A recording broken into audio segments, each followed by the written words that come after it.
함께 기도하시겠습니다.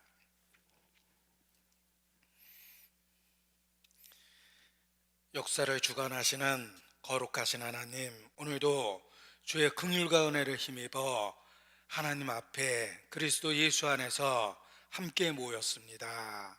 말씀의 능력으로 천지를 창조하신 것처럼 이 시간 우리 마음과 생각에 변화를 주시고 생명을 주시기를 주님께 간구합니다.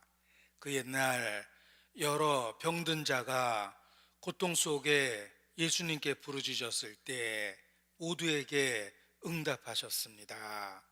동일한 긍휼과 은혜로 우리 각 사람을 기억해 주시고 이 시간 한 말씀도 헛되이 받지 않도록 우리 심령의 역사해 주시기를 주님께 간구합니다. 성령의 감동 감화하심으로 함께하여 주시고 하나님의 영광을, 그 살아계신 영광을 우리 모두에게 나타내 주시기를 주님께 기도합니다. 온전히 주께 모든 것을 의지합니다. 고마우신 예수님 이름으로 기도합니다. 아멘. 네, 성경 신명기 7장 6절 말씀을 찾겠습니다. 구약성경 273페이지 신명기 7장 6절입니다. 신명기 7장 6절. 너는 여호와 내 하나님의 성민이라. 내 하나님 여호와께서 지상 만민 중에서 너를 자기 기업의 백성으로 택하셨나니. 너는 이스라엘 민족을 부르고 계십니다. 하나님께서 이스라엘 민족을 지상 만민 중에서 구별하여 특별히 목적을 갖고 부르셨다고 말씀하십니다. 너는 여호와 내 하나님의 성민이라. 거룩한 백성이요 택한 족속입니다. 이스라엘은 하나님에 의해서 구별되고 택함받은 특별한 민족입니다. 이스라엘 민족의 역사를 하나님의 작품이라고 이야기합니다. 그 민족의 흥망성쇠는 순종할 때 무슨 복을 받고 불순종할 때 어떤 형벌을 받는지에 대한 일종의 실물 교훈입니다. 하나님께서 이스라엘 역사를 통해서 자신의 살아계심을 나타내시고 증거하신 것입니다. 그래서 한마디로 이스라엘을 택한 목적을 증인으로 택했다, 이렇게 말씀드릴 수 있습니다. 너희는 여호와의 증인이라. 이스라엘 민족과 관련해서 증인이라는 단어를 생각해 보십시오. 어제 배웠던 말씀 중에 한 구절입니다. 이사야서 43장 10절에 나 여호와가 말하노라. 너희는 나의 증인, 나의 종으로 택함을 입었나니 이는 너희로 나를 알고 믿으며 내가 그인 줄 깨닫게 하려 함이라. 나의 전에 지음을 받은 신이 없었느니라. 나의 후에도 없으리라. 이스라엘을 증인으로 택하고 부르셨다고 말씀하십니다. 다른 민족들은 다 다신교를 믿고 하나님으로부터 멀어졌습니다. 그때 하나님께서 아브라함을 부르고 이스라엘 민족의 조상으로 세우며 그 민족의 역사를 통해서 하나님이 유일한 창조주라는 것을 증거하신 것입니다. 따라서 이스라엘의 역사 그 자체가 하나님을 증거하는 것입니다. 그 뒤에 하나님이 계십니다. 학자들은 이스라엘의 역사를 한 단어로 선언합니다. 그 역사를 분석해 보면 이스라엘 역사를 한 단어로 표현할 수 있는데 바로 미러클, 기적이라는 단어입니다. 이스라엘 역사 자체가 기적으로 이루어져 있습니다. 그 기적 뒤에 하나님이 계시는 것입니다. 역사적인 사례도 말씀을 드릴 수 있습니다. 프레드릭 대제가 궁정 목사를 불러 하나님이 계시다는 가장 확실한 증거, 피할 수 없는 증거 하나만 대봐라 라는 질문을 했습니다. 그 질문에 궁정 목사의 단 한마디의 대답이 왕을 믿게 했다라는 일화가 있습니다. 하나님이 계시다는 증거, 피할 수 없는 증거, 확실한 증거 하나만 대봐라라는 왕의 질문에 궁정 목사는 짧게 유대인입니다 하고 대답을 했습니다. 역사를 잘 알고 있는 프레드릭은 믿을 수밖에 없다라는 고백을 하게 됩니다. 우리도 마찬가지입니다. 성경을 보십시오. 그리고 이스라엘 역사를 보십시오. 그 뒤에 하나님이 계시다는 것을 깨달아 알 수 있습니다. 이스라엘은 창조주를 증거하는 증인이기 때문에 그렇습니다. 이스라엘의 국기를 보여드리겠습니다. 이 국기가 어떤 의미로 이렇게 디자인됐는지 그들은 이렇게 분명하게 대답하지 않습니다. 왜냐하면 그 의미 자체가 주변의 나라와의 갈등을 만들기 때문에 그렇습니다. 이스라엘 국기의 모양을 성경 구절과 연결해서 그들은 이해하고 있습니다. 이것이 이스라엘 국기입니다. 보십시오. 창세기 15장 18절에 보면 그날에 여호와께서 아브라함으로 더불어 언약을 세워 가라사대 내가 이 땅을 애굽 강에서부터 그 큰 강 유브라데까지 네 자손에게 주노니 라고 말씀하셨습니다. 하나님께서 약속한 이스라엘 민족의 영토는 애굽 강에서부터 유브라데 강까지입니다. 지금의 이집트에서 이라크까지의 중동의 넓은 지역을 이스라엘 민족에게 그 약속의 땅으로 주신 것입니다. 그래서 이스라엘 국기의 의미를 애굽 강에서 유브라데 강까지 이스라엘에게 주신 땅이다라는 의미라고 이스라엘 민족 자체는 그렇게 이해하고 있습니다. 중간에 있는 이 별은 이스라엘 민족을 나타냅니다. 다윗의 별이라고 일컬어지는 정삼각수로 그려지는 특별한 별의 모양입니다. 아래 위에 파란 그 색깔은 애국강에서 유브라데 강까지라는 하나님의 약속의 말씀을 나타내는 것입니다.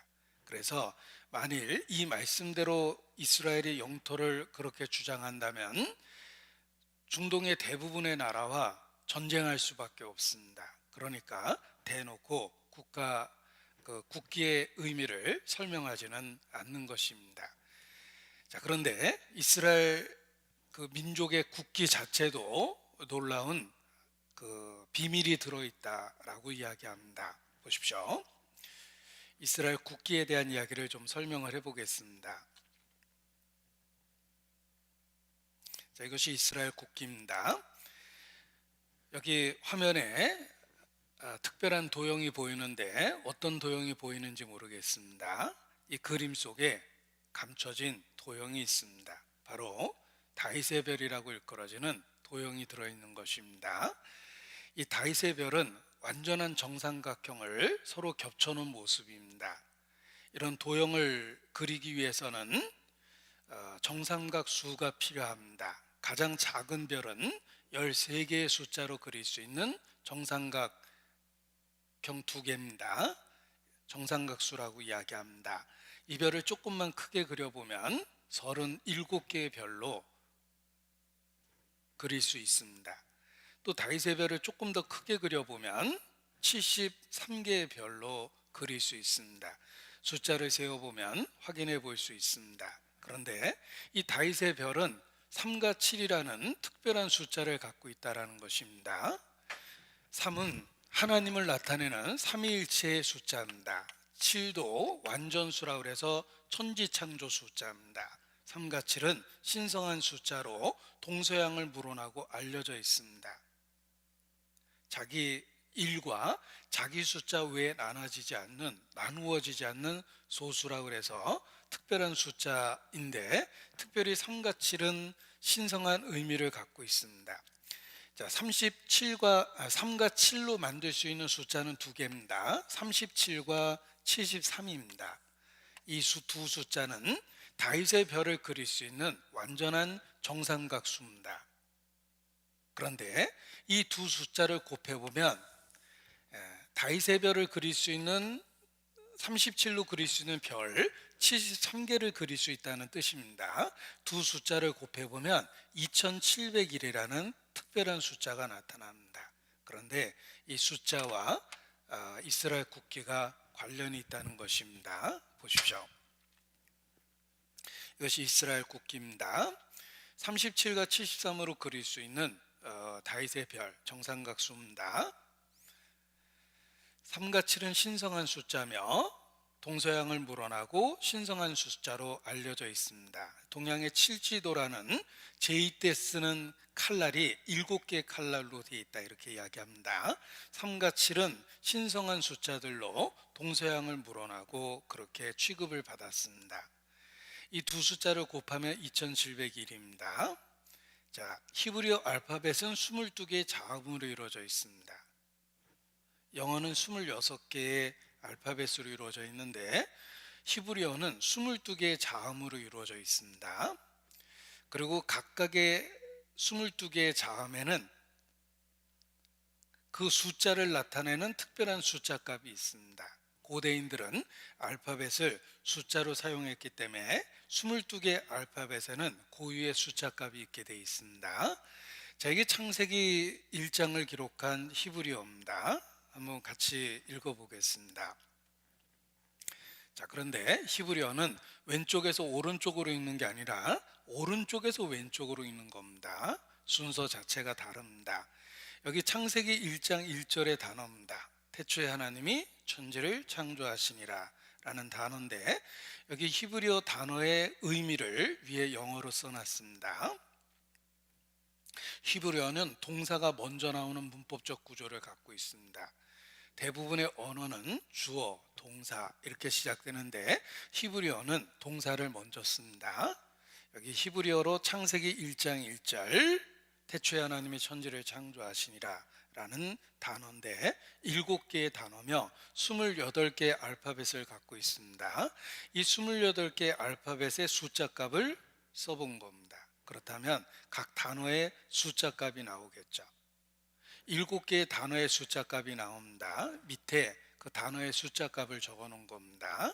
규칙이 보이는지 모르겠습니다. 자, 러시아 출신의 이반이라는 수학자는 고대 언어를 공부하다가 창세기 1장 1절을 읽게 됩니다.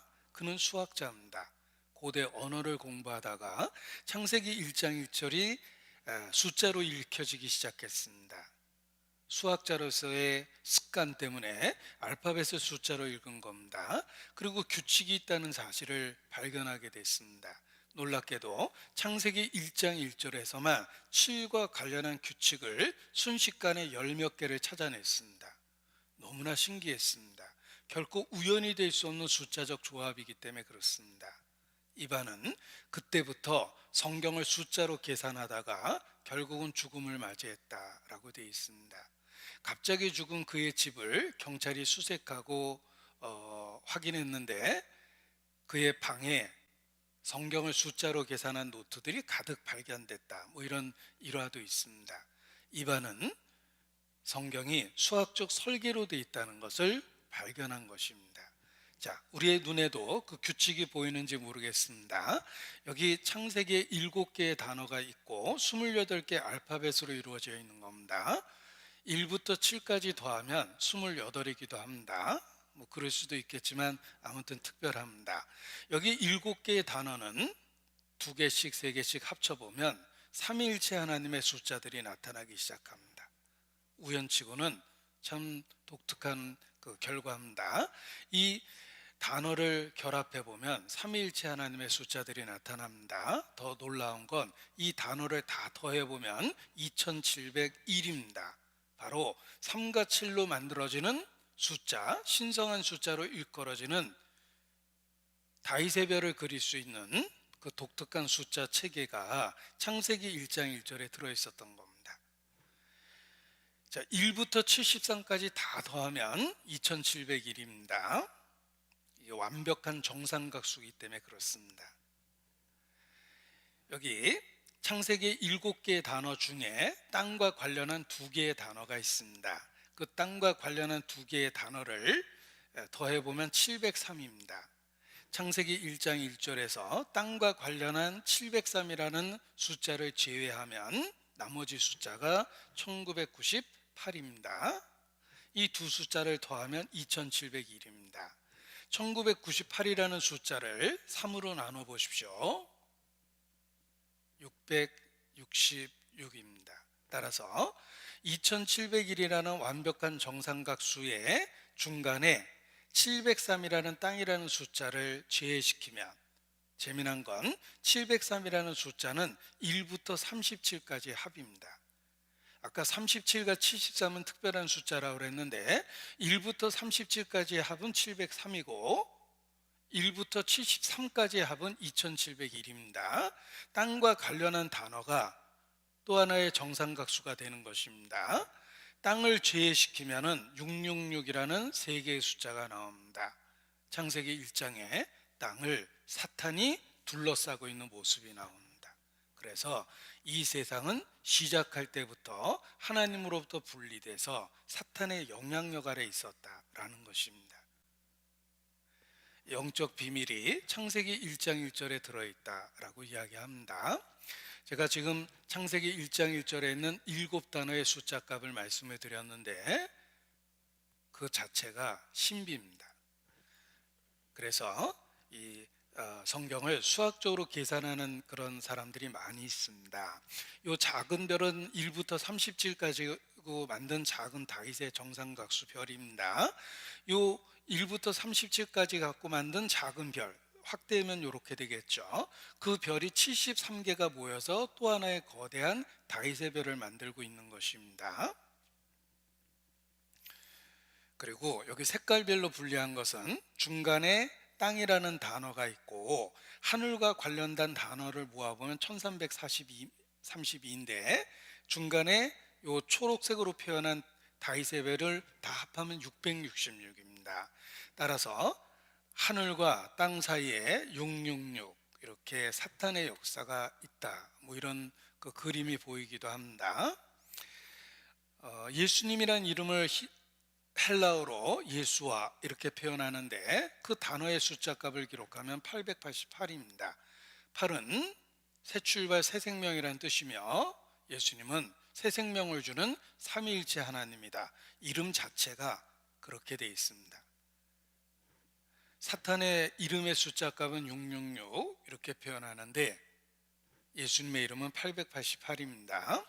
다윗은 메시아의 그 조상입니다. 예수님을 다윗의 후손이라고 그러는데 다윗이라는 히브리어는 세 개의 단어를 씁니다.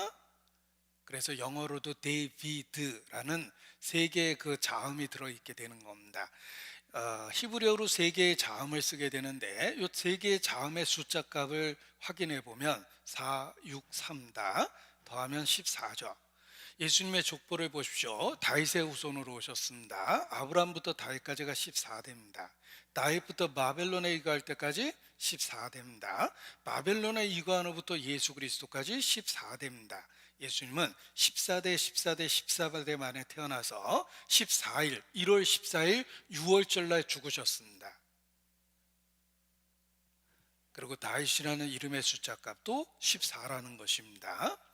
자, 이런 내용들을 이제 많은 사람들이 분석을 했습니다. 성경 숫자의 영적 비밀 뭐 이런 책도 있고 성경에 나타난 숫자 해설 이런 책도 있고 성경 신비에 대한 과학적인 이해라는 책도 있으며 성경 속 수의 신비라는 책도 있고 성경의 27가지 미스테리라는 책도 있습니다. 생명의 수학적 디자인 뭐 이런 책도 있는데 한마디로 대자연은 수학적으로 설계되어 있고 성경 말씀에도 수학이 들어있다는 것입니다. 우리가 이 어려운 이야기를 다 이해할 수 없을 수도 있지만 결론은 이해할 수 있습니다. 성경은 하나님에 의해서 기록된 아주 특별한 책이라는 것입니다. 그래서 신의 지문이 들어있다라고 학자들은 이야기합니다. 우리의 독특한 지문이 몸에 있듯이 성경은 하나님이 행하신 그 흔적을 갖고 있다라는 것입니다. 놀라운 설계된 말씀입니다. 성경이 사실이라는 증거는 수없이 많습니다. 오늘도 그 확실한 증거를 보게 될 것입니다. 자, 성경의 내용을 분석했을 때 많은 부분이 역사인데 학자들은 다시 이렇게 분류합니다. have. 보십시오. 성경에는 H, history, 역사가 있으며 E, experience, 경험과 체험에 대한 이야기가 있고 prophecy, 예언이 있다. 이렇게 분석합니다. 성경을 내용별로 분류했을 때 역사서, 체험서, 예언서 이렇게 분류하는 것인데 성경의 3분의 1 정도가 예언서입니다. 그런데 보십시오. 여기 성경 내용을 분석해 보면 1817개의 예언이 있는데 그 중에 96%는 이미 성취되었다. 나머지 4%는 예수님의 종말과 재림에 관한 이야기다. 이미 성취된 96%의 예언은 남아있는 4% 예언이 반드시 이루어질 것이라는 것에 대한 보증이 된다라고 이야기합니다. 성경의 많은 부분이 예언입니다. 그리고 그 예언의 96%는 성취됐습니다. 마음을 열고 성경을 살펴보십시오. 너희가 나를 여호와인 줄 깨달아 알리라 말씀하십니다. 누구든지 성경을 살펴보면 믿을 수밖에 없습니다. 빌리그레함 목사님의 유명한 메시지입니다. 한 손에 성경을 들고 또 한 손에 조간신문을 들어라. 조간신문에 나타난 사건과 사고가 놀랍게도 성경에 예언되어 있다. 예언 그리고 성취, 이렇게 메시지를 전했습니다. 한 손에 성경을 들고 또 한 손에 조간신문을 들어보십시오. 성경의 하나님의 말씀이라는 분명한 증거를 개인적으로 보시게 될 겁니다. 맥스웰 코드라는 학자는 성경의 예언을 분석했습니다. 예언이 신으로부터 온, 초자연적인 신으로부터 왔다라는 진정성은 조건이 있다. 이렇게 분석을 했는데 어떤 예언이 하나님으로부터 왔다라는 증거가 되려면 절대적인 조건이 있는데 그 세 가지를 거론합니다. 첫 번째는 충분한 예보 기간이 있어야 된다. 신이라면 충분한 예보 기간을 갖고 이야기할 수 있어야 됩니다. 그리고 두 번째는 아주 구체적인 예언이어야 한다. 성경이 그렇습니다. 다윗의 족속이라든지 이새의 아들이라든지 유다 족속이라든지 베들레헴에서 태어난다든지 성경의 예수님과 관련한 예언은 추상적이거나 모호하지 않습니다. 아주 구체적이에요. 신의 예언의 진정성은 구체적이어야 한다. 성경이 그렇습니다. 그리고 문화적 내용을 초월한 것을 담고 있어야 된다라고 조건을 제시했는데 그 세 가지 조건을 충족시키는 유일한 말씀은 성경밖에 없습니다. 성경은 신으로부터 온 예언이라는 진정성을 갖고 있다는 것입니다. 너희가 나를 여호와인 줄 알리라. 부지런히 연구하고 살펴보라. 나의 신됨을 깨달아 알리라 라고 말씀하십니다. 그래서 성경의 역사, 예언을 공부할 때 우리는 하나님이 살아계시다는 분명한 증거를 보게 되는 것입니다. 자, 어제 성경은 하나님이 보시는 인류의 역사인데 이스라엘을 중심으로 기록됐다라고 말씀을 드렸고 연필이라는 이미지를 갖고 설명을 드렸습니다. 나무 중심에 흑연이 지나가듯이 하나님이 보시는 인류의 역사를 기록했는데 그 중심에 이스라엘이 지나가고 있다. 성경은 이스라엘을 중심으로 한 인류의 역사다. 이렇게 설명한 것입니다. 이스라엘, 그 뒤에 하나님이 계십니다. 지금부터 이스라엘 역사를 말씀드릴 텐데 그들의 4,000년 역사를 우리가 어떻게 짧은 시간 안에 배우겠습니까? 그래서 키워드를 갖고 핵심적인 내용만 배워보도록 하겠습니다. 이스라엘 역사를 과거, 현재, 미래 이렇게 키워드를 가지고 분석을 해보겠습니다. 이스라엘 역사의 과거의 키워드는 환란입니다. 그들은 끔찍한 환란을 2000여 년 당했습니다. 조상들이 살던 땅에서 뽑혀서 전 세계에 흩어졌습니다. 130여 개 국가라는 통계가 나와 있는 거 보니까 전 세계 골고루 흩어진 것입니다. 그리고 기독교가 있는 모든 곳에서 그들은 핍박과 따돌림을 받게 됩니다. 그런데 이것이 우연이 아니라 예언의 성취입니다. 그들이 예수님을 살해하면서 그 피를 우리 자손에게 돌리라고 큰소리쳤고 결국은 그 후손 그대로 저주를 받게 된 것입니다.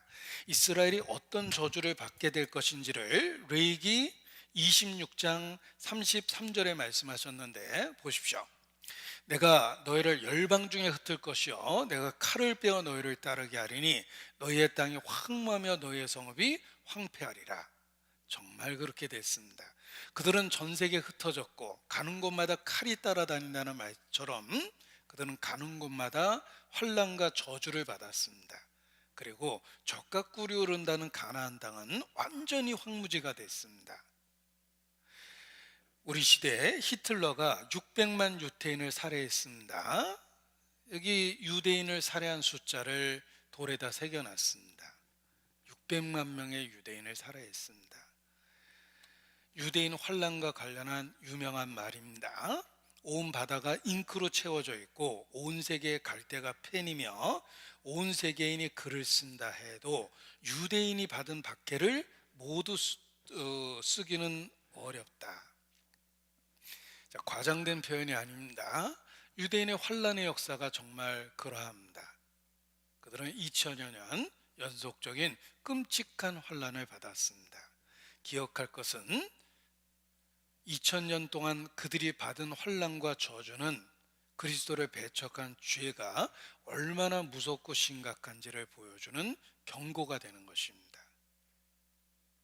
택한 백성이 2000년 환난을 받았다면 우리 같은 사람이 그리스도를 끝끝내 거절하면 영원한 형벌을 받게 될 것을 역사를 통해 경고하신 것입니다. 이스라엘 역사 과거와 관련한 키워드는 기억하십시오. tribulation, 환란입니다. tribulation, 환란입니다. 그것이 그리스도를 배척한 죄값이 되는 겁니다. 자, 이스라엘 역사의 현재와 관련한 키워드는 회복입니다. 놀랍게도 성경은 끝날에 이스라엘이 다시 돌아올 것을 예언했습니다. 강남 갔던 제비가 돌아오면 꽃피는 봄이 온 것입니다. 전 세계에 흩어진 이스라엘이 돌아오는 것을 보면 그리스도의 재림이 가까웠다라고 말씀하십니다. 우리 시대에 20세기 최고의 기적이 일어났습니다. 1948년 5월 14일 바로 이스라엘이 예언된 그대로 회복되었다는 것입니다. 20세기 최고의 기적이라는 표현은 역사적 배경을 알고 있어야지만 공감할 수 있는 표현입니다. 이스라엘은 BC 606년 바벨론에 의해서 망했고 주권이 사라졌습니다. 그리고 바벨론에 이어 페르시아, 그리스, 로마 600여 년 연속적인 식민지 생활을 했습니다. 우리나라의 일제 36년도 끔찍한데 이스라엘은 600여 년 연속적인 식민지 생활을 했습니다.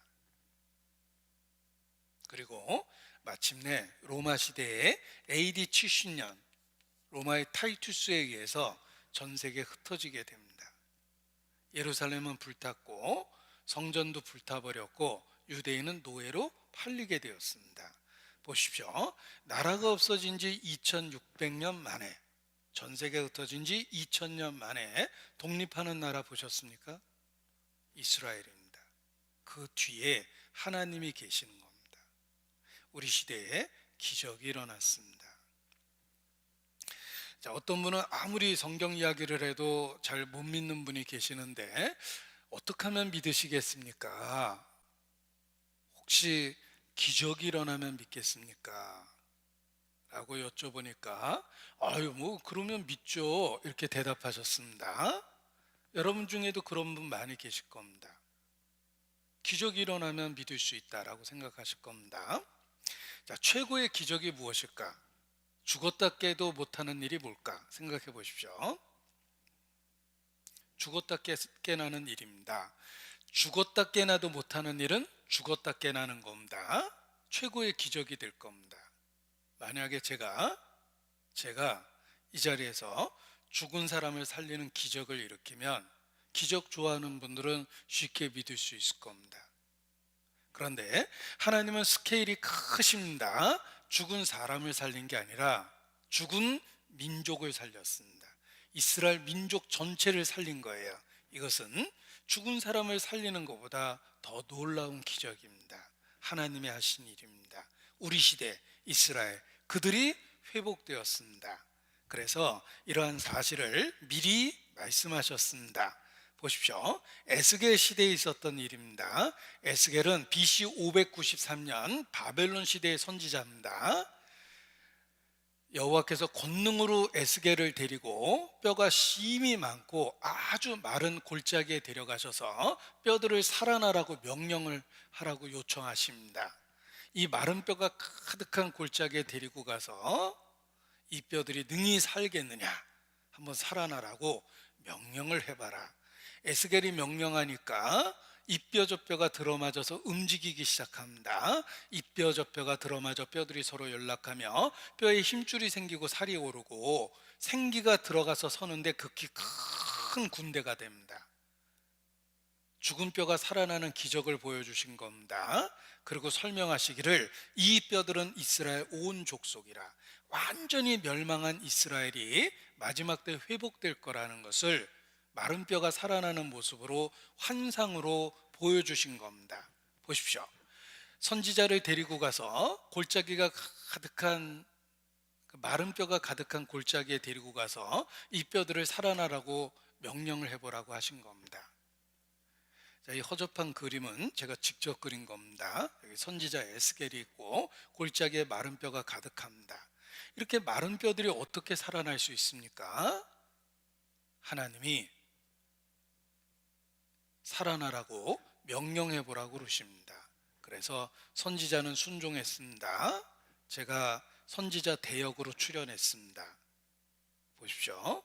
하나님이 이 뼈들을 살아나라고 명령을 하십니다. 명령하니까 이 뼈 저 뼈가 들어맞고 힘줄이 생기고 살이 오르고 생기가 들어가서 일어서는데 큰 군대가 됐습니다. 기적이죠. 이스라엘의 독립이 그렇습니다. 불가능한 일이 일어난 겁니다. 우리 시대에 불가능한 일이 일어났습니다. 이스라엘 그들이 돌아왔습니다. 더 놀라운 건 민족이 회복됐을 뿐만 아니라 그들의 민족이 회복됐을 뿐만 아니라 언어가 회복됐습니다. 죽은 언어를 되살린 겁니다. 원래 히브리어 자체가 사어입니다. 죽은 언어입니다. 성경을 기록한 언어지만 실제 삶의 현장에서 쓰이지 않은 지 이미 몇천 년이 흘렀습니다. 그런데 하나님은 죽은 언어를 되살렸어요. 유대인들은 13살에 성인식을 합니다. 성인식을 하는 조건은 공개석상에서 히브리어로 기록된 모세오경을 읽을 수 있어야지만 어른 대우를 받는 겁니다. 따라서 그들은 13살이 되기까지 히브리어를 익히려고 노력을 합니다. 죽은 언어 히브리어를 우리 시대에 되살렸습니다. 히브리어는 알파벳 22개로 이루어져 있는데 어떻게 생겼는지 보여드리겠습니다. 유대인이 히브리어를 가르치기 위해서 만든 영상입니다.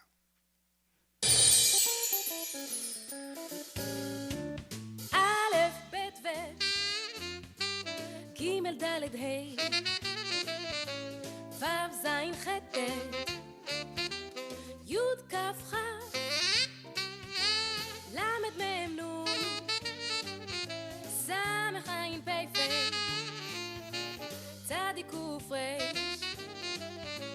ש', ס', ת' א', ב', ו' 자, 다시 되돌아가고 있습니다. 이와 같이 22개의 알파벳을 노래로 만들어서 어린 시절부터 가르치고 13살이 되기까지 히브리어를 읽을 수 있도록 교육을 합니다. 자, 그들은 죽은 언어를 되살렸습니다. 뿐만 아니라 그 약속의 땅, 젖과 꿀이 흐른다고 했던 그 약속의 땅, 그 땅이 황무하게 됐는데 하나님께서 전에는 황무하던 그 땅을 다시 회복시켜 주신다고 약속하셨습니다. 에덴 동산처럼 만들겠다고 약속하셨는데 우리 시대 그대로 됐습니다. 중동 사막 지역에서 농사 짓는 유일한 나라는 이스라엘입니다. 이스라엘은 농업인구 10% 미만임에도 불구하고 농산물의 70%를 수출하는 농업국가입니다. 주변에 있는 아랍은 석유를 팔아서 99%의 식량을 사 먹고 충격적이지만 중동의 아랍 국가는 식량 자급률이 1% 미만입니다. 전쟁이 나면 바로 굶어 죽는 나라가 중동의 산유국들입니다. 그들은 평화로운 시대에는 석유를 팔아서 식량을 수입하지만 전쟁이 나면 식량은 전략상품입니다. 교육이 중단되는 거예요. 99%의 식량을 유대 곡물 메이저에게 사 먹습니다. 따라서 중동 전쟁은 장기전은 불가능하다 이렇게 이야기하는 것입니다. 그런데 사막에서 농사 짓는 나라 이스라엘입니다. 우리나라의 새마을 운동의 역사를 보면 놀랍게도 이스라엘의 건국 녹화 사업을 벤치마킹한 겁니다. 우리나라는 전쟁에 의해서 국토가 불탔고 이스라엘은 사막을 옥토로 만들었습니다. 이스라엘은 사막을 옥토로 만들었고 우리는 전쟁으로 불탔던 한반도를 재건한 거예요. 그래서 새마을 운동의 모태가 이스라엘의 건국 녹화 운동이라고 이렇게 역사에도 기록되어 있는 겁니다. 기적의 원조는 이스라엘이죠. 그들의 땅이 회복됐다는 것입니다. 결코 우연이 아닙니다. 하나님께서 이미 말씀하신 사실이에요. 이렇게 말씀하십니다. 이스라엘 민족의 땅이 회복될 것을 미리 말씀하셨는데 에스겔 36장에 보면 전에는 지나가는 자의 눈에 황무하게 보이던 그 황무한 땅이 장차 기경이 될 것이라. 황무한 땅이 기경, 밭가는 땅이 될 것이다. 나 여호와가 말하였으니 이루리라. 정말 그렇게 하셨습니다. 우리 시대 기적이 일어났습니다. 이게 이스라엘 땅입니다. 이런 황무케 된 땅을 다시 회복했습니다. 마크 트웨인이라는 작가는 1856년 갈릴리오스에서 예루살렘까지 40마일을 걸어갔는데 나무 한 그루를 보지 못했고 사람 한 명도 못 봤다라고 여행기에 썼습니다. 정말 사람 한 명도 못 볼 만하고 나무 한 그루도 못 볼 만합니다. 그런데 이스라엘이 독립한 이후 이 땅이 이렇게 바뀌었습니다. 어디가 사막입니까? 이랬던 곳이 이렇게 바뀌었고 이게 이제 독일의 작가가 몇 장 남은 중동 지방의 사진을 같은 곳에 가서 같은 앵글로 찍어서 과거와 현재를 비교한 유명한 사진첩입니다. 독일의 작가가 찍은 거예요. 이랬던 곳이 이렇게 바뀐 겁니다. 같은 곳에 가서 수십 년 만에 같은 앵글로 사진을 찍은 겁니다. 이렇게 황무하던 곳이 이렇게 바뀌었고 사람이 살지 않는 해변에 도시가 건축되었고 황무한 땅이 옥토가 됐습니다. 기적이 일어난 거예요. 이렇게 바뀌었습니다. 우리 시대 기적을 만들어냈습니다. 이것이 지금의 이스라엘이에요. 보십시오. 성경에 예언된 그대로 마지막 때 회복된다고 그러셨죠? 민족이 회복됐고 언어가 회복됐고 그리고 황무하던 그 땅이 다시 기경이 됐습니다. 너희가 나를 여호와인 줄 알리라. 온 세상에 하나님이 예언을 성취하고 있다는 걸 보여준 겁니다. 그리고 가장 확실한 또 하나의 증거입니다. 유대인은 말합니다. 이스라엘의 건국의 완성은 예루살렘의 수도가 되는 그날 완성된다. 이렇게 표현합니다. 이스라엘의 진정한 건국은 하나님이 주신 예루살렘이 이스라엘의 영원한 수도가 될 때 비로소 완성된다라고 이야기합니다.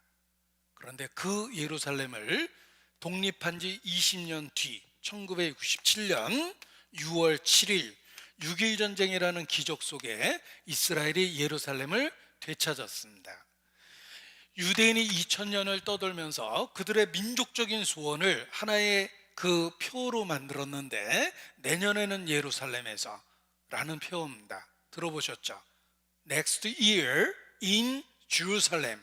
내년에는 예루살렘에서 우리 시대에 문자 그대로 성취됐습니다. 예루살렘을 그들이 되찾았어요. 트럼프가 예루살렘을 이스라엘 수도로 인정하고 대사관을 옮겨줬습니다. 그래서 유대인들이 트럼프를 적극적으로 지지했던 것입니다. 그때 만들었던 그 기념 동전이 바로 이겁니다. 여기 성전에서 사용하는 기념 동전을 트럼프 얼굴을 넣어서 만들어준 거예요. 트럼프를 위해서 기념주화를 만들어준 겁니다. 이 뒤에 또 다른 사람의 모습이 누구냐면 고레스라는 페르시아 왕이에요.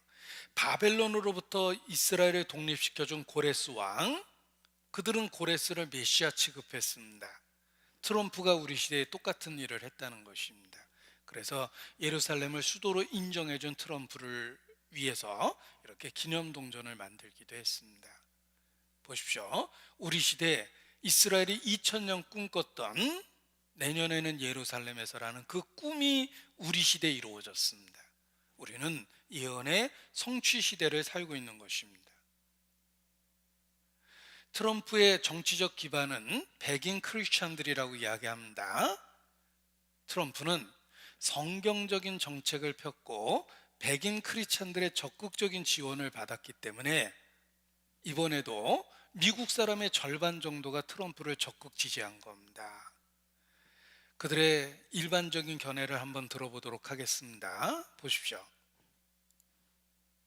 트럼프를 지지하는 미국 사람, 백인 크리스찬들의 그런 그 견해입니다. Well, it's been 50 years since Jerusalem's been reunified by the IDF.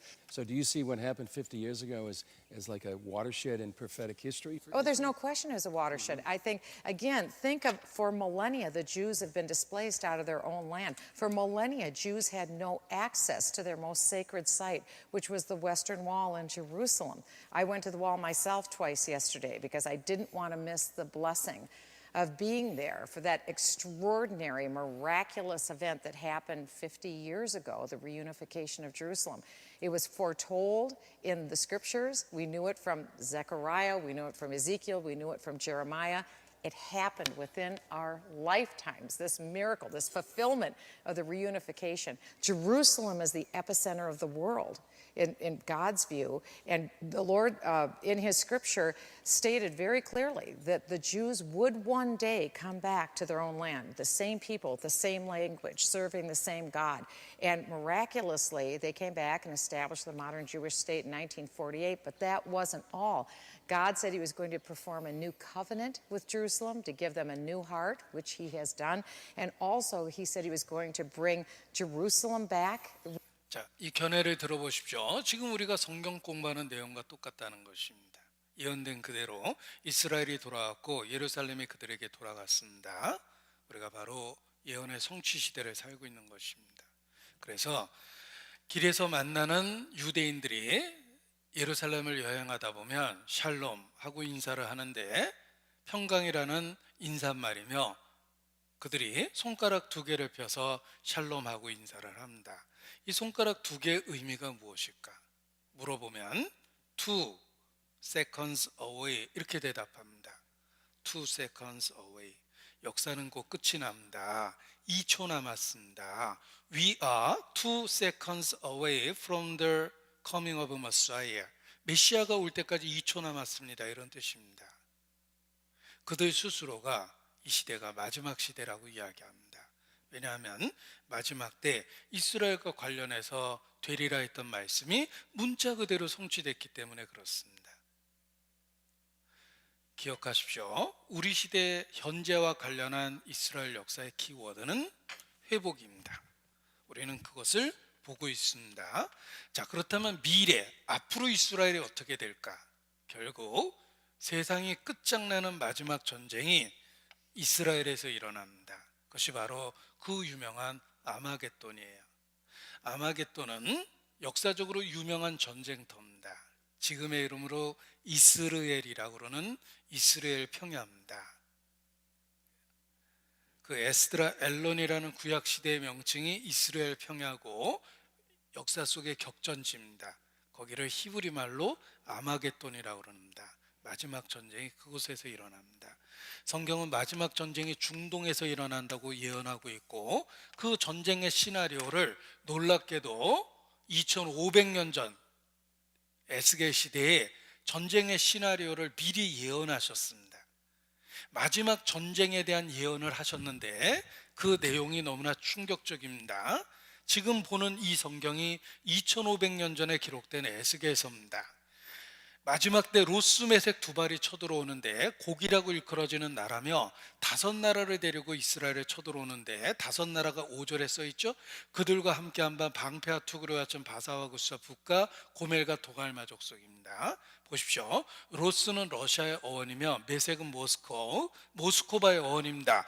두 발은 두볼스크라는 이스라엘에서 러시아에서 가장 넓은 지역입니다. 지금의 러시아예요. 그리고 거기를 곡이라고 불렀는데 이 곡이라는 말이 영어로 쓰면은 발음 그대로 똑같이 곡이다. 곡, G-O-G 이렇게 됩니다. 곡과 마곡이라고 써 있는데 발음하고 똑같습니다. 곡과 마곡이 도대체 어딜까? 자, 미국의 로키 산맥이 있습니다. 대한민국의 태백 산맥이 있죠. 러시아에 코카소스라는 산맥이 있는데 코카소스가 곡의 요새, 곡의 무리 이런 뜻입니다. 그 이름 속에 지금 들어있죠. 지금의 러시아라는 거예요. 우리가 러시아를 소비에트 유니언이라고 불렀습니다. 여러 민족이 합쳐져 있다는 뜻이에요. 성경의 대표적인 민족을 언급하셨죠. 로스, 메색, 두발, 지금의 러시아입니다. 더 놀라운 건 이스라엘 가장 북쪽에 있는 곳이다라고 지정학적인 명시가 되어 있는데 이스라엘 땅의 가장 북쪽은 지정학적으로 러시아가 있습니다. 러시아 북쪽으로는 나라가 없어요. 북극해라는 바다밖에 없습니다. 어원학적으로 이스라엘, 지정학적으로 어원학적으로 러시아, 지정학적으로 러시아가 대장이 돼서 마지막 때 다섯 나라를 데리고 이스라엘에 쳐들어오는데 놀랍게도 그 다섯 나라가 다 회교 국가입니다. 회교 국가를 데리고 알라신을 믿는 회교 국가를 데리고 이스라엘의 마지막 전쟁을 일으킨다라고 예언되어 있는 것입니다. 보십시오. 이스라엘이 어디 있는지 보십시오. 세상 중앙에 있습니다. 여기가 세상 중앙입니다. 그런데 녹색으로 표현한 건 다 이슬람 국가입니다. 이슬람 국가에게 동그랗게 포위되어 있는 나라가 이스라엘이에요. 마지막 때 그 주변의 대표적인 이슬람 국가들 그 중에 다섯 나라가 주동이 돼서 러시아와 함께 전쟁을 일으키며 누가 이기고 지는지도 성경에 예언되어 있습니다. 이스라엘하고 러시아하고 전쟁하면 당연히 러시아가 이깁니다. 상대가 안 됩니다. 그러나 러시아하고 하나님하고 싸우면 누가 이기겠습니까? 이 전쟁은 하나님과 러시아와의 싸움이에요. 이스라엘 뒤에는 하나님이 계십니다. 러시아가 이스라엘 쳐들어왔다가 망한다고 성경에 구체적으로 예언되어 있습니다. 여러분, 이런 예언이 2500년 전에 예언되어 있다는 게 놀랍지 않습니까? 우리 시대에 곧 성취될 예언입니다. 에스겔 예언자는 마지막 날에 고기 이끄는 많은 군대가 북방에서 나타날 것이라고 경고했습니다. 대부분의 학자들은 이 침략군이 러시아가 이끄는 연합군이라는데 의견을 같이 하고 있습니다. 고대 메색은 오늘날의 모스크바를 이르고 고대의 두발은 오늘날의 토볼스크를 말합니다. 에스겔 예언자는 오늘날의 이란인 페르시아와 리비아, 에티오피아도 참전하며 마지막에 이스라엘의 멸절을 꾀한다고도 경고했습니다. 자, 이것이 바로 성경에 예언된 마지막 전쟁의 이야기입니다. 신문자료 몇 가지를 보여드리겠습니다. 보세요. 영어 성경입니다. 곡과 마곡이라고 일컬어지는 그 나라들이 여기 영어로 표현되어 있죠. 곡, of the land of 마곡. 발음하고 똑같은 철자를 갖고 있습니다. 그리고 로스메색 두발, 로스메색 두발 이렇게 돼 있고 5절에 보면 페르시아, 이디오피아, and 리비아 우리말에 바사구스붓이라고 돼 있는데 현대식 발음으로 고쳐놓으면 지금의 다 이슬람 국가입니다. 마지막 때 세상 중앙에 있는 이스라엘을 북편에 러시아가 쳐들어오는데 옛날 지도를 놓고 보면 로스 마곡이라고 써 있습니다. 지금의 러시아입니다. 마곡이라고 일컬어지는 그 러시아가 이스라엘의 전쟁을 일으킵니다. 곡, 바로 러시아입니다. 그가 바사라고 일컬어지는 페르시아, 이란을 데리고 이스라엘의 전쟁을 일으켜요. 이것이 마지막 전쟁입니다. 마지막 전쟁은 중동에서 일어난다, 이런 뜻입니다. 두볼스크입니다. 두볼이라는 도시는 넓은 지역이며 이 지역은 에스케라는 어미를 붙인대요. 성경에 기록된 두발이 이곳입니다. 언어학적 증거가 있으면 역사적 증거가 있고 지리적 증거가 있다. 이 러시안 페더레이션은 고대 루스라는 국가가 러시아가 된 거다라고 이야기합니다. 바사는 페르시아, 구스는 이디오피아, 붓은 리비아라고 언어학자들은 이야기하며 페르시아는 1935년도 이란으로 계층했습니다. 이란이라고 써있죠? 상표에.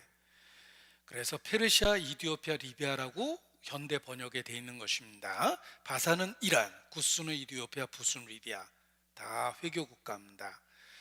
놀라운 건 이라크가 없어요.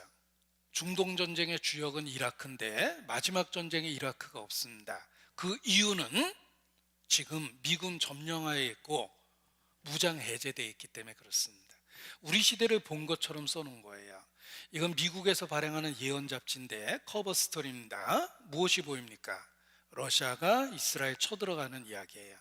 이 기사 내용을 보면 곡과 마곡이 이스라엘을 침공한다. 그래서 기사 내용입니다. This attack will come, 보십시오. 많은 이슬람 국가들과 러시아로 알려진 지역이 이 전쟁의 주역이 될 거다라고 얘기했고, 똑같은 잡지 최근 겁니다. 요거 최근 거예요. 러시아와 페르시아가 동맹을 맺었다. 러시아를 곰에다 비유하죠. The bear is back. 곰이 돌아왔다. He's on the move. 그가 움직이고 있다. Surprise. 놀라운가. You shouldn't be. 놀랄 필요 없다. It's all in the book of Ezekiel. 에스겔서에 다 써 있다. 에스겔서에 다 예언되어 있는 그대로입니다. 기사 내용을 확대해 보죠. Coming invasion. 다가오고 있는 침공. 에스겔이 쓴 것처럼 러시아로 일컬어지는 마곡이 많은 이슬람 국가들과 will come against Israel. 이스라엘에 대적해서 전쟁을 일으킨다. 성경 예언입니다. 타임지에서도 북극곰 러시아가 중동을 노리고 있다고 군사 전문가가 분석했고, 이건 이스라엘에서 발행되는 성경 연구라는 잡지예요. Biblical Research. 타이틀 보십시오. When will Russia invade Israel? 언제 러시아가 이스라엘에 침공할 것이냐. 그리고 이스라엘에 샘손 옵션이라는 군사 작전명이 있는데 핵무기 운영 지침입니다. 이스라엘의 핵무기 대부분이 러시아 본토를 겨냥해 놨다. 이것이 샘손 옵션이에요. 이스라엘의 핵무기는 소련을 겨냥했다. 소련 정보부에서 폭로한 겁니다. 이스라엘의 핵무기를 끊임없이 모아서 200기 이상 갖고 있다고 얘기하는데 최근에는 400기 이상으로 늘려놨답니다. 러시아 정보기구에서 이스라엘의 핵무기를 분석해 보니까 러시아 본토를 향해 전진 배치했다. 그들은 성경의 예언을 문자 그대로 믿고 있다라는 보고서가 나오기도 했습니다. 이스라엘의 핵무기 400여 개 있다고 그랬죠? 김정은은 몇 개 없습니다. 이스라엘이 더 위험한 거예요. 자, 꺾어진 러시아. 러시아는 군수산업입니다. 전쟁 안 나면 망하는 나라예요. 러시아는 산유국가입니다. 기름값 떨어지면 망하는 나라예요. 그런데 기름값 떨어지죠. 그리고 무기 팔아먹을 데 없죠. 망하게 돼 있어요. 꺾어진 러시아. 지금 필요한 건 전쟁. 우리 시대 상황이 그렇습니다. 어느 날 KBS 뉴스에 여러분 아침에 듣게 될 것입니다. 중동에 전쟁이 터졌다. 러시아가 여러 위성 국가를 대동하고 이스라엘에 전쟁을 일으켰다는 얘기를 여러분 반드시 듣게 될 겁니다. 왜? 그것이 바로 남아있는 4% 예언의 한 부분이기 때문에 그렇습니다. 이미 이루어진 96%가 나머지 예언이 성취될 거라는 것에 보증이 됩니다. 러시아가 이스라엘에 전쟁을 일으킵니다. 그리고 구원 못 받고 끝까지 남아있으면 적그리스도를 영접하게 됩니다. 예수께서 경고하셨습니다. 내가 아버지의 이름으로 왔으면 너희가 나를 영접지 아니하나 자기 이름으로 오는 자를 너희가 영접하리라. 다니엘 선지자가 말한 바 멸망에 가증한 것이 서지 못할 거룩한 곳에 선 것을 보거든 읽는 자는 깨달을진저. 예수님 말씀입니다. 다니엘 선지자가 예언했던 것처럼 적그리스도가 나타나는데 여러분 구원 못 받고 이 땅에 존재하면 적그리스도가 나타납니다. 그가 무슨 일을 하는지가 성경에 예언되어 있습니다. 적그리스도가 무슨 일을 할까? 여기 너무나 구체적으로 예언했습니다. 요한계시록 13장 16절에 보면 적그리스도가 나옵니다. 저가 모든 자, 모든 사람을 남녀노소 빈부귀천이라고 그러는데 성경에서는 작은 자나 큰 자나 부자나 빈궁한 자나 자유한 자나 종들로 이렇게 표현한 겁니다. 모든 사람이란 뜻입니다. 그 오른손이나 이마에 표를 받게 하고 누구든지 이 표를 가진 자 외에는 매매를 못하게 하니 이 표는 곧 짐승의 이름이나 그 이름의 수라. 지혜가 여기 있으니 총명 있는 자는 그 짐승의 수를 세어보라. 그 수는 사람의 수니 666이니라. 666이라는 표를 오른손이나 이마에 받게 되고 그 표가 없으면 매매를 못하게 한답니다. 이것을 1611년도 영어 번역을 찾아봤습니다. 이렇게 되어 있습니다. To receive a mark, 표를 받게 되는데 in their right hand or in their foreheads, 그들의 오른손이나 이마에 표를 받게 된다. 여기 전치사 in이 보이십니까? 자, 문법적으로는 오른손이나 이마에 표를 받게 한다 그러면 전치사 on을 씁니다. 왜냐하면 on은 표면 위에 표를 받다라는 뜻이에요. 그런데 왜 몸 안에라는 표현을 갖고 있는 전치사 in을 썼을까? 헬라어 자체가, 성경이 기록된 헬라어 자체가 in이라는 몸 안에라는 전치사를 썼기 때문입니다. 그래서 문법을 무시하고 전치사 in을 쓸 수밖에 없었어요. 현대어 번역에서는 on으로 바꿔놨어요. 문법 때문에 그런 겁니다. 오른손이나 이마의 표가 몸 안에 들어오는 표입니다. 기술적으로 가능합니다. 자, 우리 시대 코로나 바이러스의 전염 때문에 국가가 마비되어 있습니다. 만일 전염의 매체가 화폐다, 돈에 옮겨 붙은 바이러스는 생존기간이 보름 이상이며 돈을 만지는 게 제일 위험하다라고 발표를 한다면 가게에서 돈을 안 받으려고 할 겁니다. 그런 시대가 옵니다. 게다가 우리 시대는 돈을 너무 많이 찍었어요. 특히 미국이 달러를. 우리나라도 경제를 살리겠다는 미명 아래 돈을 마구 찍어대고 있죠. 폭탄 돌리기입니다. 한 번은 크게 터지게 돼 있습니다. 과다 발행한 화폐를 어떻게 수습할 겁니까? 결국은 오른손이나 이마에 표를 받게 하고 그 표가 없으면 매매를 못하게 하는 시대가 옵니다. 적그리스도가 그런 일을 합니다. 여러분 구원 못 받고 이 땅에 남아있으면 잠시 후에 반드시 표를 받아야 되는 그런 시대가 됩니다. 게다가 만일 전염병과 관련해서 그것을 강제로 요구한다면 선택의 여지 없이 여러분은 표를 받게 될 것입니다. 우리 시대 문법 그대로, 말씀 그대로, 문자 그대로 성경의 예언이 성취되고 있다는 것 기억하십시오. 1970년대 CIA의 요청으로 칼 샌더스가 베리칩을 개발한 지도 벌써 50년이 가까이 지나고 있는 현재, 이 베리칩이 진화된 최종 모델로 보이는 다르파의 하이드로겔 센서에 관한 글이 인터넷에 올라오고 있다. 최초로 인터넷을 개발하고 인공지능 컴퓨터 개발에 박차를 가하고 있는 미국의 고등 연구계획 다르파가 최근 코로나 백신 개발을 빌미로 이 백신과 함께 몸 안에 삽입하여 접종자의 상태를 24시간 모니터링하게 될 하이드로겔 센서를 개발하고 있다는 소식이다. 몸 안에 삽입하는 칩 형태에서 한 걸음 더 나아가 젤 형태로 몸에 주입하면 뼈, 세포 등 사람의 조직과 결합하여 몸의 일부가 되는 추적장치인데, 이것이 조만간 코로나 백신과 함께 의무적으로 사람들의 몸에 삽입될 것이라고 한다. 하이드로겔 센서가 백신을 접종받고 항체를 가지고 있는 사람은 일종의 인증서와 같은 역할을 하게 된다는 뜻인데, 이것이 단순한 인증서가 아니라 내 몸의 신호를 인터넷을 통해 인공지능 컴퓨터에 보내므로 24시간 정부로부터 감시 통제를 받는 대상이 되게 만드는데 문제가 있는 것이다. 보십시오. 기술적으로 가능하다는 것입니다. 우리 시대에는 선택의 여지가 없습니다. 왜냐하면 경제를 살리겠다는 미명 아래 화폐를 과다 발행했는데, 과다 발행된 화폐는 폭탄이라고 그럽니다. 반드시 터질 폭탄입니다. 만약 계속해서 화폐를 과다 발행하면 어떤 일이 생길까? 이미 우리는 베네수엘라 사태를 통해서 경험했습니다.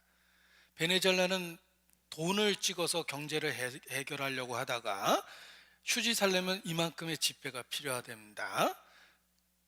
닭 한 마리 사기 위해서 필요한 지폐이며, 고기 좀 살려고 지불해야 될 지폐이며, 비누 하나를 사기 위해서 지불해야 될 돈이고, 설탕 하나를 위해서, 약간의 야채를 위해서 지불해야 될 돈, 끔찍하죠? 치즈를 위해서 지불해야 될 돈입니다.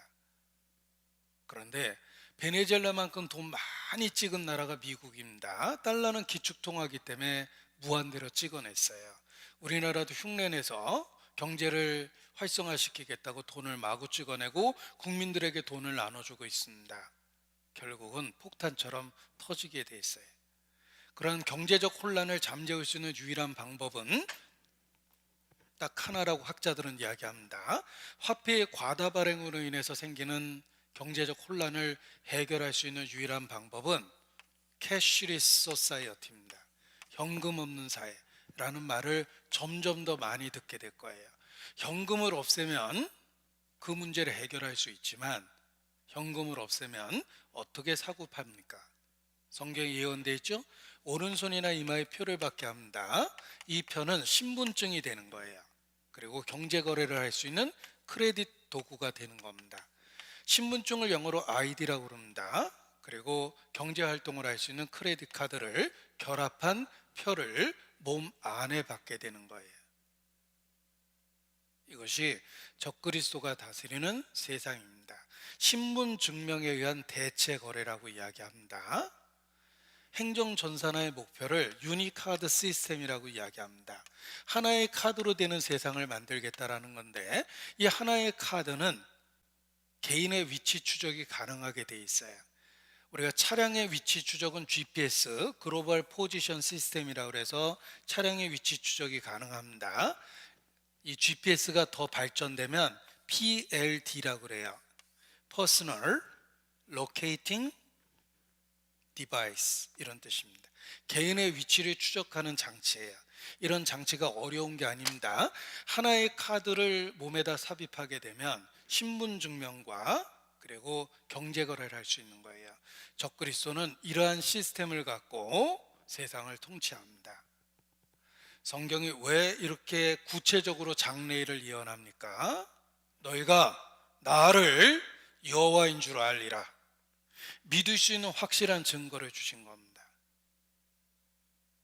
의로운 자는 그대로 의롭고 거룩한 자는 그대로 거룩되게 하라. 하나님을 찾고 찾으면 하나님이 살아계시다는 분명한 증거 앞에 서게 됩니다. 결코 부인할 수 없습니다. 사실 안 믿는 것은 증거가 부족해서가 아니라, 정확하게 말하면 믿고 싶지 않아서 그래요. 현재의 삶에 방해받기 싫어서 그런 겁니다. 증거가 부족해서 안 믿는 게 아니라 관심이 없어서 안 믿는 거고, 그리고 고의적으로 하나님을 부정하는 겁니다. 계속 그렇게 고집을 피우면 그 고집 때문에 멸망한다고 경고하십니다. 여호와의 인자하심이 너를 인도하여 회개케 하심을 내가 알지 못하여 내 고집과 회개치 아니하는 마음을 따라 심판날에 임할 진노를 내 머리 위에 쌓았도다. 경고합니다. 자주 책망을 듣고 목이 곧으면 갑자기 패망을 당하고 결단코 일어서지 못하리라. 내가 부를 때에 너희가 대답지 아니한 고로 너희가 환난을 당하리니 그때 나를 부르리라. 그래도 내가 대답지 아니하리라. 경고하셨습니다. 적어도 이렇게 말씀을 들을 수 있는 기회가 있다는 건 하나님이 내 인생에 가까이 오신 거예요. 이해시켜주고 공감시켜주고 감동시켜 주시는 것은 하나님이 내 마음의 문을 두드리는 겁니다. 보라, 내가 문 바깥에서 문을 두드리노니 내 음성을 듣고 문을 열면 내가 들어가 그로 더불어 먹으리라 말씀하셨습니다. 마음의 문을 여셔야 돼요. 우리에게 또 다른 기회가 있다고 어느 누구도 장담하지 못합니다. 분명한 건 내가 지금 이 순간 말씀을 듣고 있다는 건 아직은 내게 기회를 주신 거예요. 가까이 있을 때 그를 부르라. 붙잡아야 돼요. 자, 성경이 사실이라는 것을 확률로 계산할 수 있습니다. 우리가 자동차 보험을 들면 보험료가 계산되는데 어떻게 계산한 걸까? 확률입니다.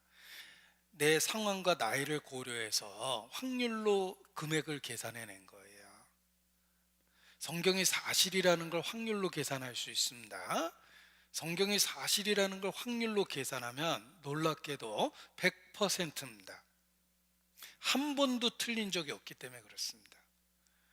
여러분, 자동차 운전하면 보험에 듭니다. 사실 사고 날 확률이 10%도 안 됩니다. 그래서 10년 무사고도 많은 거예요. 10%도 안 되는 자동차 사고의 확률 때문에 여러분은 보험에 듭니다. 성경의 사실일 가능성 확률로 100%예요. 그럼에도 불구하고 믿지 않는 것은 고의적으로 저버리는 겁니다. 성경은 사실입니다. 하나님은 살아계십니다. 그리고 개인적으로 가장 중요한 또 하나의 예언이 있습니다. 개인적으로 가장 중요한 또 하나의 예언입니다. 히브리서 9장 27절입니다. 성경에 있는 예언 중에 개인적으로 가장 중요한 예언, 히브리서 9장 27절입니다. 히브리서 9장 27절 보십시오. 한번 죽는 것은 사람에게 정하신 것이요 그 후에는 심판이 있으리니. 이것이 개인적으로 가장 중요한 또 하나의 예언입니다. 여기 그림을 보여드리겠습니다. 세상에서 가장 정확한 예언입니다.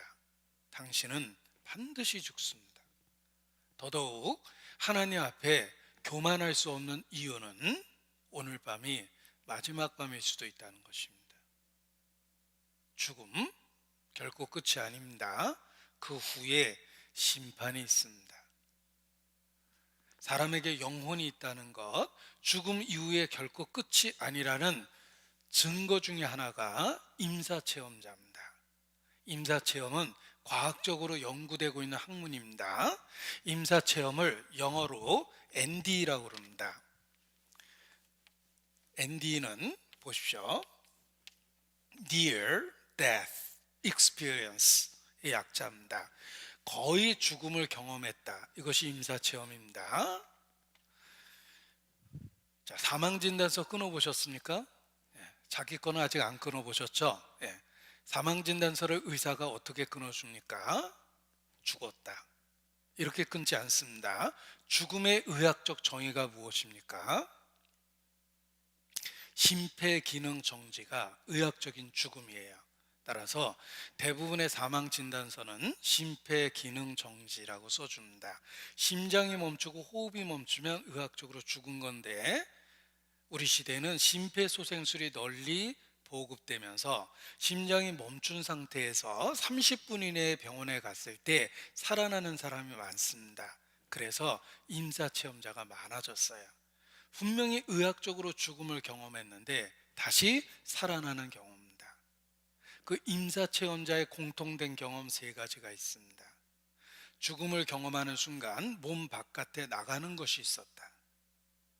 첫 번째고, 두 번째는 살아온 생애가 순식간에 보였다. 그리고 세 번째는 빛과 같은 인격체 앞에 서 있었다. 이것이 임사체험자의 공통된 고백이에요. 사람에게 영혼이 있습니다. 죽음은 결코 끝이 아닙니다. 육체로부터 영혼이 분리되는 걸 성경엔 죽음이라고 그래요. 육체로부터 영혼이 분리되면 시간과 공간과 물질로부터 분리되며 하나님 앞에 서게 되는 겁니다. 하나님은 태초에 시간과 공간과 물질을 만드신 거예요. 죽음을 경험하는 순간 그 세 가지로부터 초월돼서 하나님 앞에 서게 되는 것입니다. 영혼이 있다는 증거는 바로 임사체험자의 독특한 경험입니다. 여기 임사체험자에 대한 이야기를 조금 설명을 해보겠습니다.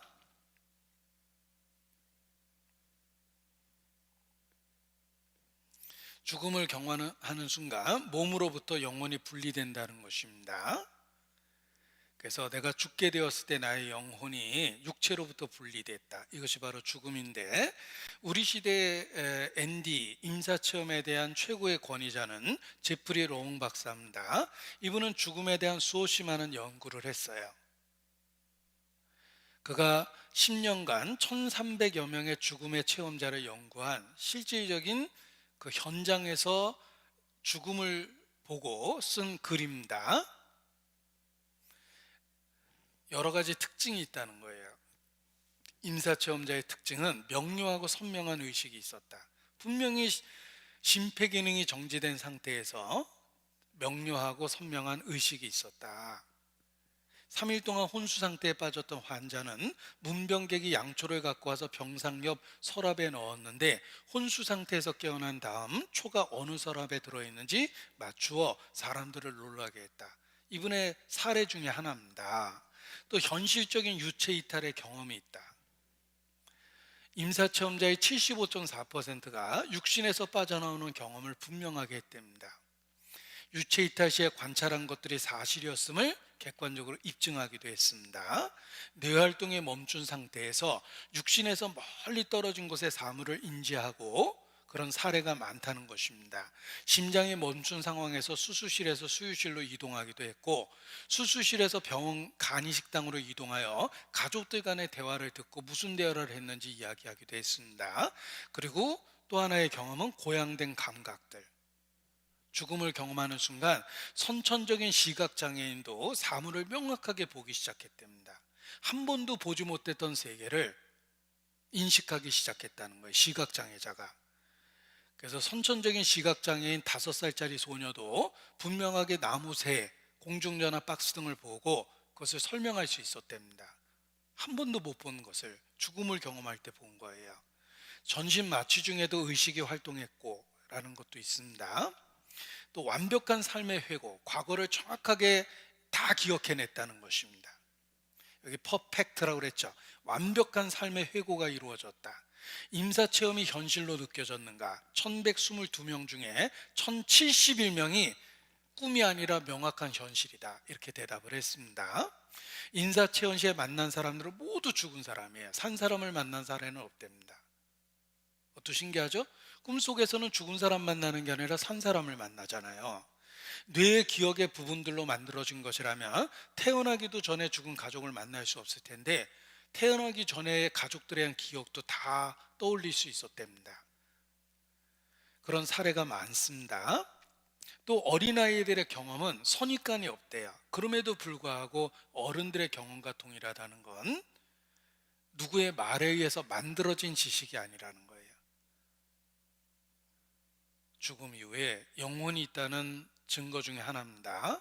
임사체험이라는 거예요. 한 번 죽는 것은 사람에게 정하신 것이요, 그 후에 심판이 있습니다. 자, 나라는 인생을 한번 생각해 보죠. 오늘 내가 이렇게 존재합니다. 나에게는 시작한 날이 있어요. 내가 옛날부터 그냥 존재했던 건 아닙니다. 분명하게 내가 태어난 날이 있습니다. 나라는 인생을 생각해 보면 출생이 있습니다. 시작한 날이 있죠. 그리고 파란만장한 인생을 살고 있고 어느 날 죽을 겁니다. 끝이 아닙니다. 그 후에는 심판이 있으리니. 여러분이 믿든 안 믿든 하나님의 심판대 앞에 서게 됩니다. 불과 유황으로 타는 못에 들어가리라 라고 말씀하십니다. 이것이 인간에게 정하신 절대적인 운명입니다. 출생과 관련해서 나의 선택은 없습니다. 솔직히 내가 태어나고 싶어 태어난 게 아닙니다. 태어나 버린 거죠. 그래서 우리는 이 세상이라는 무대에 내동댕이 쳐졌다라고 철학자들이 얘기하는 거예요. 나의 선택이 아니에요. 출생과 관련해서 나의 선택은 없습니다. 죽음이 그렇습니다. 내가 원하든 원하지 않든 죽음은 현실이 된다는 뜻이며 심판도 그렇습니다.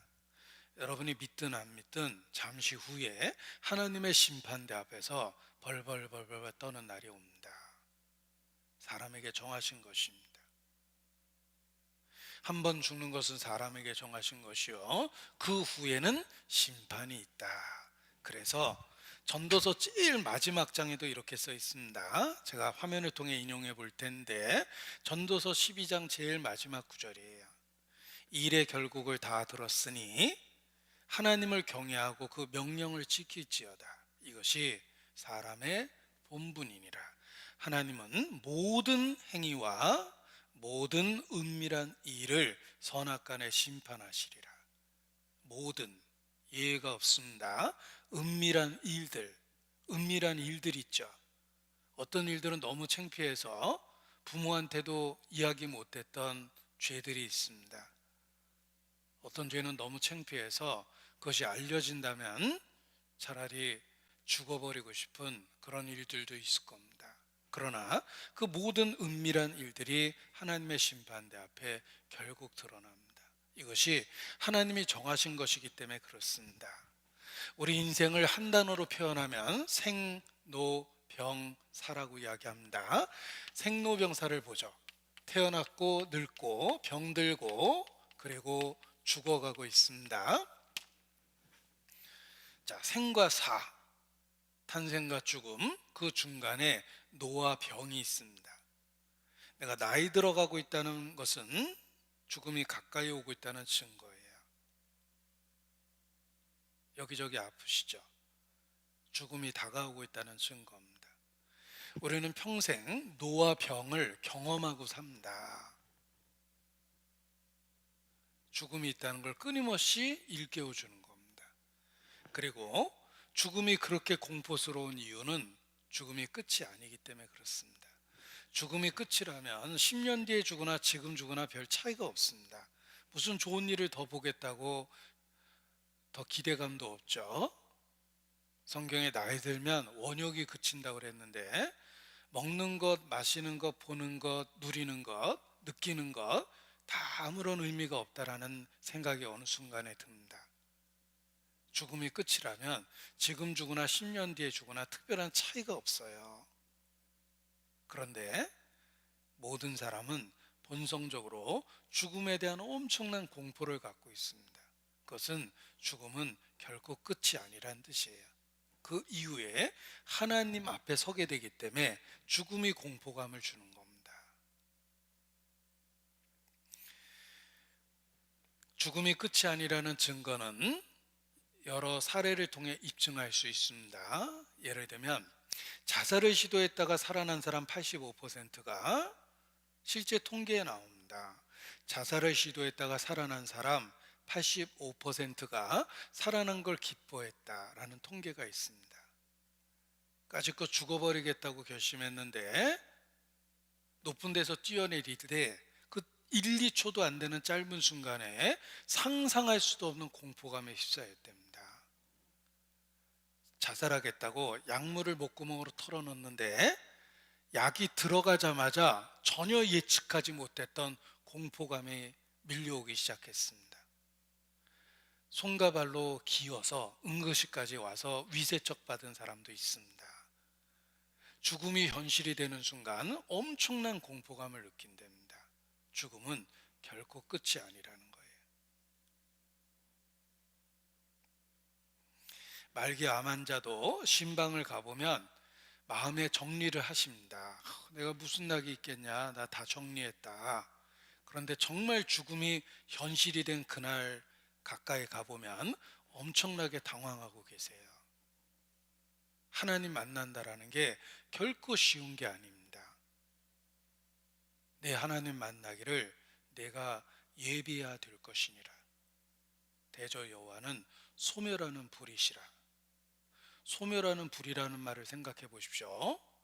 우리는 초자연적인 무슨 그 불길 생각만 해도 두려움을 느낍니다. 여러분이 본 불길 중에 제일 공포스러운 게 무엇입니까? 화재 현장에 있으셨습니까? 동서남북 다 사방이 불꽃 속에 있었습니까? 그거하고 비교할 수도 없는 그런 하나님은 심판의 불길을 갖고 계십니다. 그 하나님 앞에 선다라는 게 엄청난 공포감을 만들어내는 거예요. 사형수들을 관찰해 보면 다른 사람 죽일 때 눈 하나 깜짝 안 했던 살인마도 자기의 죽음 앞에서는 어린아이처럼 떨다 죽는다고 이야기합니다. 죽음이 끝이 아니기 때문에 그렇습니다. 여기 사형수들에 대한 이야기를 예로 들어보겠습니다.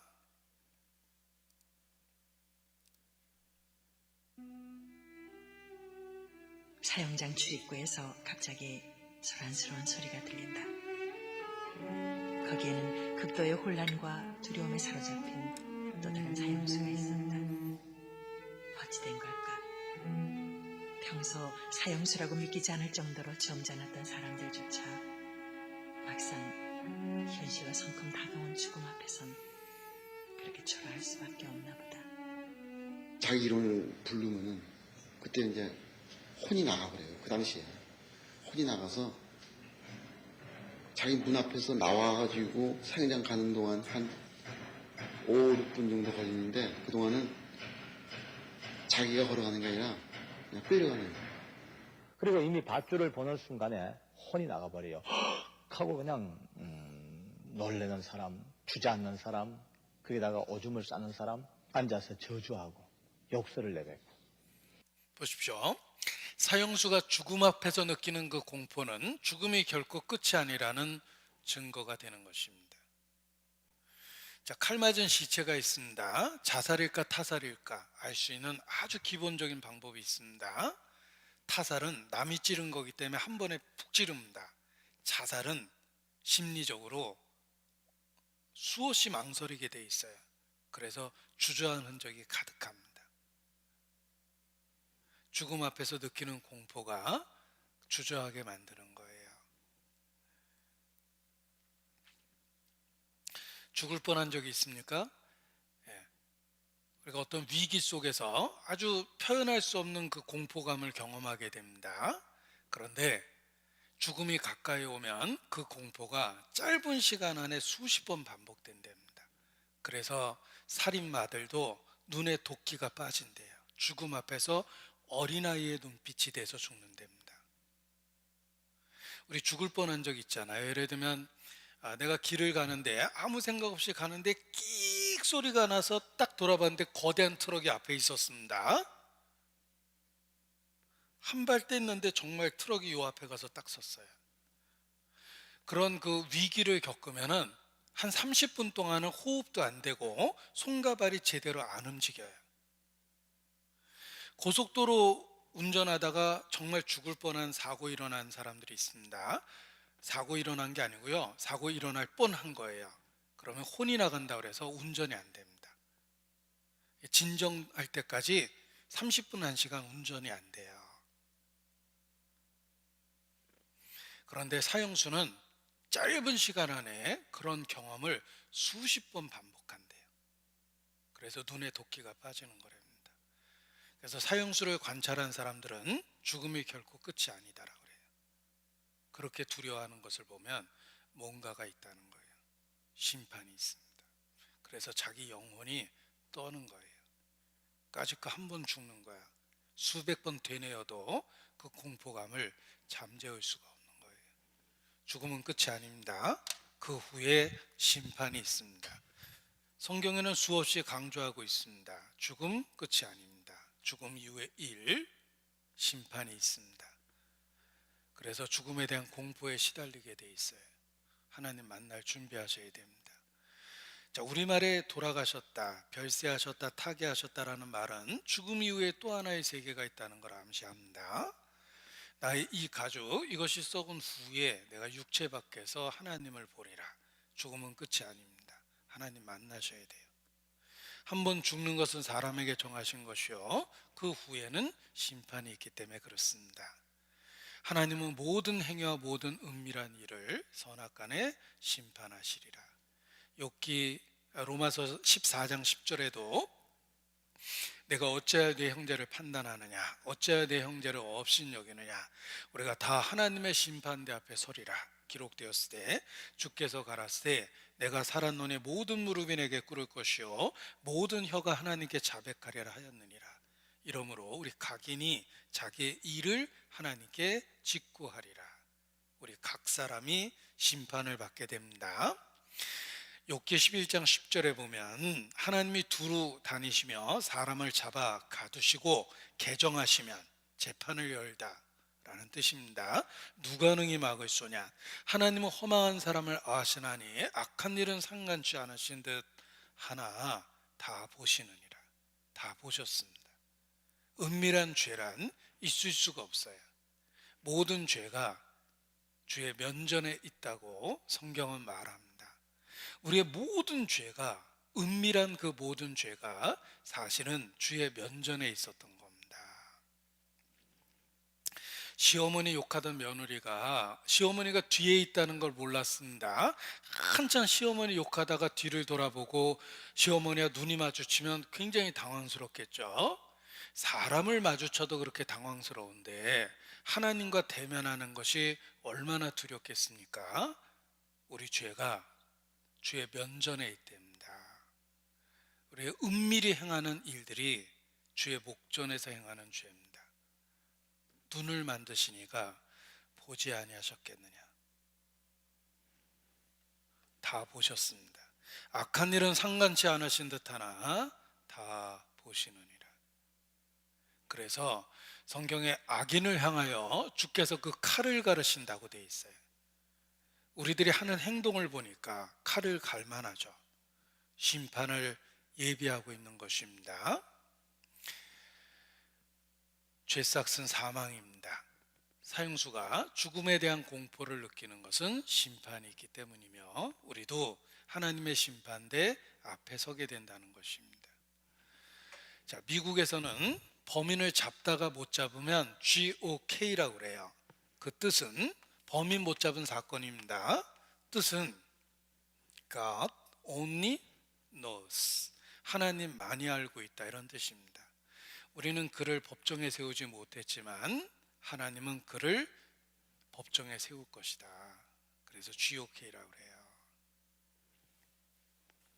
여러분 조금만 생각해 보면 심판이 있다는 건 당연한 겁니다. 우리가 살고 있는 세상을 관찰해 보십시오. 이 세상이 의롭습니까? 공평합니까? 그렇지 않습니다. 이 세상은 악하고 폐역합니다. 심지어는 재판하는 곳에도 악이 있기 때문에 사법농단이 있고 유전무죄, 무전유죄가 있고 친문무죄 뭐 이런 말도 있는 거예요. 정권하고 가까우면 똑같은 짓도 해도 그냥 풀려나고 내 사람이니까 정권에 밑보이면 탈탈 털어가지고 감옥에 넣는 겁니다. 이 세상 법은 왜곡되어 있습니다. 의롭지도 않고 공평하지도 않습니다. 10명의 도둑놈 중에 몇 명 잡힙니까? 안 잡히는 도둑놈 더 많아요.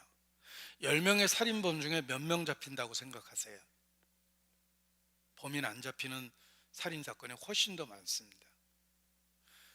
왜 하나님이 이런 세상을 방치하십니까? 죽음 이후에 심판이 있기 때문에 그냥 두신 거예요. 어떤 영화는 너무 길어서 그런지 1편과 2편으로 이루어진 영화가 있습니다.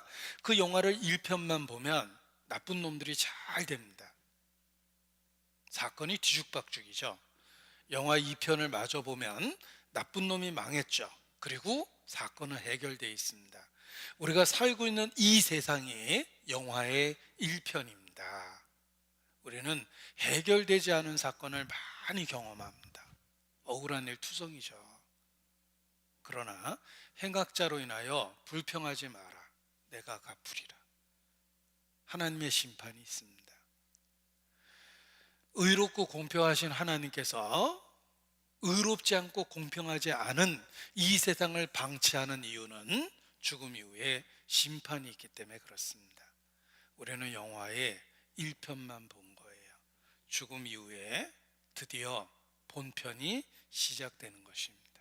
영원한 세계가 있고 심판이 있습니다. 그리고 형벌의 세계가 있습니다. 태양을 만든 하나님이 지옥불 못 만드셨을 것 같습니까?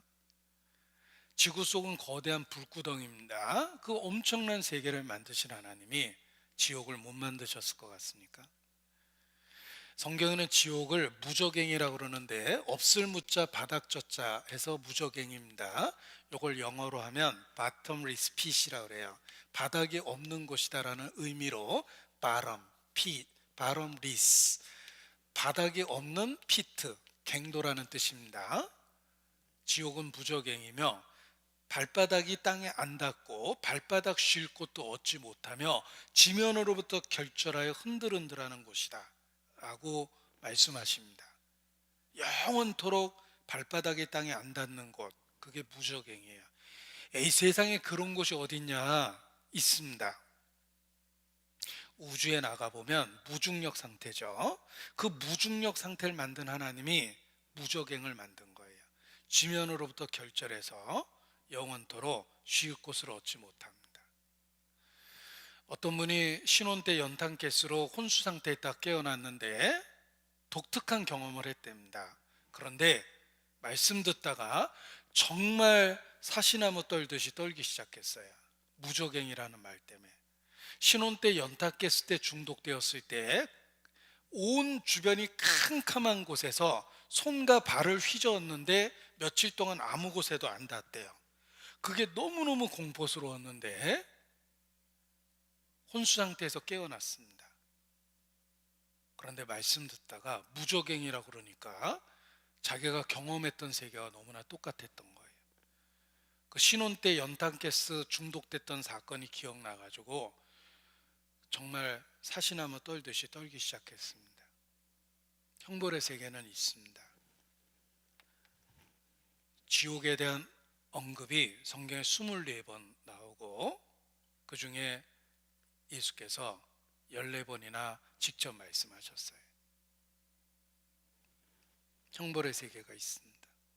지옥이 있다는 증거가 있습니다. 공산주의 기관지 암메누사티아라는 신문이 있습니다. 그 기관지에 공산주의 과학자 아자코프 박사가 글을 썼는데 전 세계적인 충격을 주었습니다. 지옥은 있다. 자, 공산주의 기관지, 공산주의 학자가 쓴 글입니다. 아자코프 박사는 지옥이 있다는 근거를 이렇게 이야기합니다. 나는 공산주의자로 성경을 믿지 않는다. 하나님도 믿지 않는다. 그러나 나는 과학자다. 지옥은 믿는다. 이렇게 글을 썼는데 지옥이 있다라는 여러 가지 증거를 댔습니다. 예를 들면 지구상에 있는 모든 생명체는 태양을 통해서 광합성 작용을 통해서 에너지를 얻게 된다. 그런데 태양이 없는 캄캄한 어두운 곳에서 화학적 반응으로만 에너지를 얻는 특별한 존재들이 있다. 이러한 존재는 지옥이 사실이라는 증거를 만들어준다. 그 중에 하나가 리프티아라는 벌레인데 리프티아라는 벌레는 뜨거운 열 속에서도 죽지 않는 벌레랍니다. 이런 벌레의 존재는 지옥의 사실성을 입증해 준다. 이렇게 이야기를 합니다. 그렇습니다. 지옥은 있습니다. 하나님께서 직접 경고하셨습니다. 선악을 알게 하는 나무의 씨가를 먹으면 정령 죽으리라. 딱 한 번 말씀하셨는데 말씀 그대로 인류는 하나님으로부터 분리돼서 이렇게 고통을 받고 있습니다. 성경은 20몇 번이나 강조하신 거예요. 지옥은 형벌의 세계가 있습니다. 정말 믿기 싫으면 착하게라도 사셔야 돼요. 죄는 지으면 지을수록 자기 스스로를 해치는 결과가 되는 겁니다. 우리가 혹 버리운 자 같을지라도 진리를 거스려서는 아무것도 할 수 없느니라. 바울 사도의 이야기예요. 지옥 가더라도 안 믿더라도 착하게라도 사는 게 올바른 선택이라는 것입니다. 행한 대로 갚음을 받기 때문에 그렇습니다. 형벌의 세계가 있습니다. 그리고 지옥이 있다는 증거는 우리의 삶의 경험을 통해서 알 수 있는데, 자, 살다 보면 슬픔이 있죠. 살다 보면 지긋지긋한 통증이 있습니다.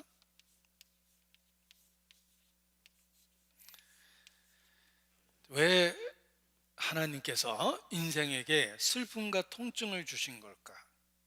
죄 때문에 주신 겁니다. 우리가 살고 있는 세상에는 죄가 있고 사람은 자기 죄로 벌을 받나니 어찌 원망할 수 있으랴. 우리가 겪고 있는 고통과 슬픔은 우리가 하나님께 범한 죄에 비하면 아무것도 아니라는 거예요. 그 중에 일부의 형벌을 받은 거예요. 이 세상에 왜 고통이 있고 슬픔이 있을까? 죄 때문에 주신 겁니다. 죽음을 건너가면 보류되었던 모든 범죄에 대한 심판을 받게 되는 거예요. 반드시 심판이 있다는 걸 이 세상에서 슬픔과 통증으로 경고하신 겁니다. 여러분이 경험한 최고의 슬픔은 무엇입니까? 사별입니다. 사랑하는 사람 시체된 거 보면 살아있는 한 절대 기억에서 안 지워집니다. 가족이 많다는 건 앞으로 울어야 될 일도 많이 남아있다는 뜻이에요. 반드시 죽을 테니까. 우리가 겪은 최고의 슬픔은 사별입니다. 출근한 남편이 시체가 돼서 돌아오고 학교 갔던 애들이 시체가 돼서 돌아오는 게 우리가 살고 있는 세상이에요. 그런데 그 절망적인 슬픔이 지옥에 대한 경고입니다. 사랑하는 사람을 잃어버려도 그렇게 고통스러웠다면 하나님을 잃어버리면 어떻게 되는지를 경고한 거예요. 여러분이 경험한 최고의 통증은 무엇입니까? 형벌의 세계에 대한 경고예요. 이 세상은 하나님의 자비가 머물러 있기 때문에 슬프지만 늘 슬픈 건 아닙니다. 아프지만 온몸이 아픈 것도 아니고 항상 아픈 것도 아니에요. 아픈 때가 있는 거예요. 아픈 곳이 있고. 이 세상은 하나님의 자비가 있습니다. 그러나 죽음을 건너가서 형벌이 집행되면 세세토록 쉬지 못하고 이렇게 돼 있죠. 모든 형벌이 다 집행된다는 뜻입니다. 항상 슬프고 아플 수 있는 모든 부위에 통증이 생기는 거예요. 그것이 바로 형벌의 세계입니다. 그 형벌의 세계가 있다는 것을 이 땅에 슬픔과 통증으로 경고하신 거예요. 죽음, 그리고 끝이 아닙니다. 그 후에 심판이 있고 형벌의 세계가 있습니다. 성경은 누구든지 구원받지 못하면 불과 유황으로 타는 못에 들어가리라 라고 말씀하십니다. 요한계시록 21장 8절입니다. 요한계시록 21장 8절. 요한계시록 21장 8절. 여기 지옥 가는 명세 8종류의 사람이 언급되어 있습니다. 제가 읽겠습니다. 그러나 두려워하는 자들과 믿지 아니하는 자들과 흉악한 자들과 살인자들과 행음자들과 술객들과 우상숭배자들과 모든 거짓말하는 자들은 불과 유황으로 타는 못에 참여하리니 이것이 둘째 사망이라. 지옥 가는 8종류의 사람을 언급하셨는데 첫 번째, 두려워하는 사람 지옥 갑니다.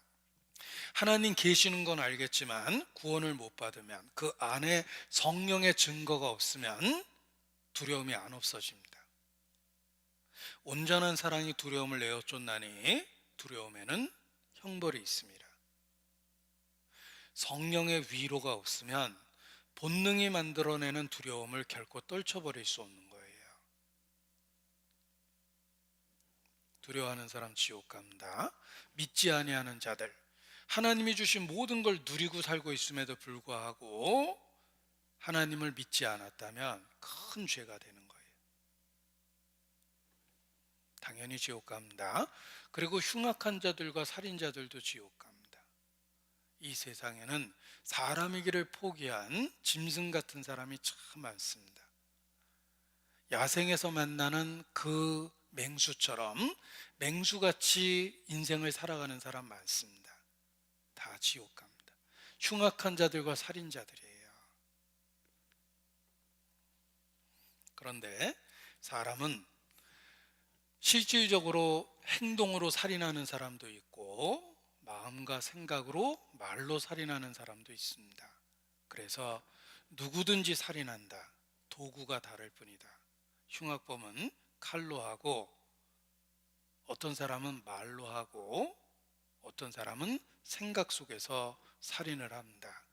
그래서 형제를 미워한 자는 살인한 자라고 예수께서 말씀하셨는데 여러분 마음속에 살해된 사람은 얼마나 많습니까? 살면서 여러분의 마음 한구석에서 은밀하게 살해된 사람은 얼마나 많습니까? 그리고 우리 시대에 만연한 살인 중에 하나가 낙태입니다. 5년 전에 5살짜리 아이가 죽었어요. 살아있으면 10살입니다. 5년 전에 낙태된 아이가 그때 그 일이 없었으면 지금 5살이죠. 낙태는 생명의 기회를 박탈한 살인이에요. 너무 큰 죄이기 때문에 젊어서 아무 생각 없이 낙태한 그 죄가 나이 들어서도 기억에서 안 지워지는 거예요. 그 장소와 시간이 평생 기억에서 안 지워집니다. 너무 큰 죄이기 때문에 안 지워지는 거예요. 낙태는 살인입니다. 여러분 마음속에 살아있는 한 그 날과 그 장소를 결코 지울 수 없을 거예요. 너무 큰 죄이기 때문에 그런 거예요. 그리고 십계명을 보면 살인하지 마라, 다음에 간음하지 마라가 있습니다. 하나님 보시기에 살인죄 다음으로 큰 죄가 성적인 죄예요. 유대인들은 어려서부터 이런 교육을 받기 때문에 전통적으로 유대에는 창녀가 없습니다. 아시죠? 유대에는 창녀가 없어요. 그 이방 풍속이에요. 그들은 어려서부터 성적인 죄가 살인죄 다음으로 큰 죄라는 교육을 받습니다. 그래서 큰 죄라고 생각하기 때문에 아무리 생활이 어려워도 몸을 팔거나 웃음을 팔지는 않습니다. 모든 사람은 혼인을 귀히 여기고 침소를 더럽히지 않게 하라. 음행하는 자들, 간음하는 자들을 하나님이 심판하시리라. 히브리서 13장 4절 말씀인데 하나님이 직접 심판하는 죄 중에 하나가 음행죄예요. 성경에 부녀와 간음하는 자는 둘 다 반드시 죽일지니라. 반드시라는 말 아십니까? 예외 없이 죽어야 될 죄가 성적인 죄입니다. 성은 남자 여자에게 주신 게 아니라 남편 아내에게 주신 겁니다. 하나님의 결혼 선물이에요. 타인으로 살아왔던 이성을 남편이 되고 아내가 되고 한 몸이 되는 그 과정을 성으로 허락하신 거예요. 그래서 성은 남자 여자에게 준 게 아닙니다. 남편과 아내에게 준 겁니다. 부부행위예요. 그런데 인간이 타락하면 성을 남자 여자가 하는 거라고 생각을 하고 모든 이성을 성적 대상으로 봐요. 그곳이 소돔 고모라입니다. 유황불로 쓸어버리셨죠.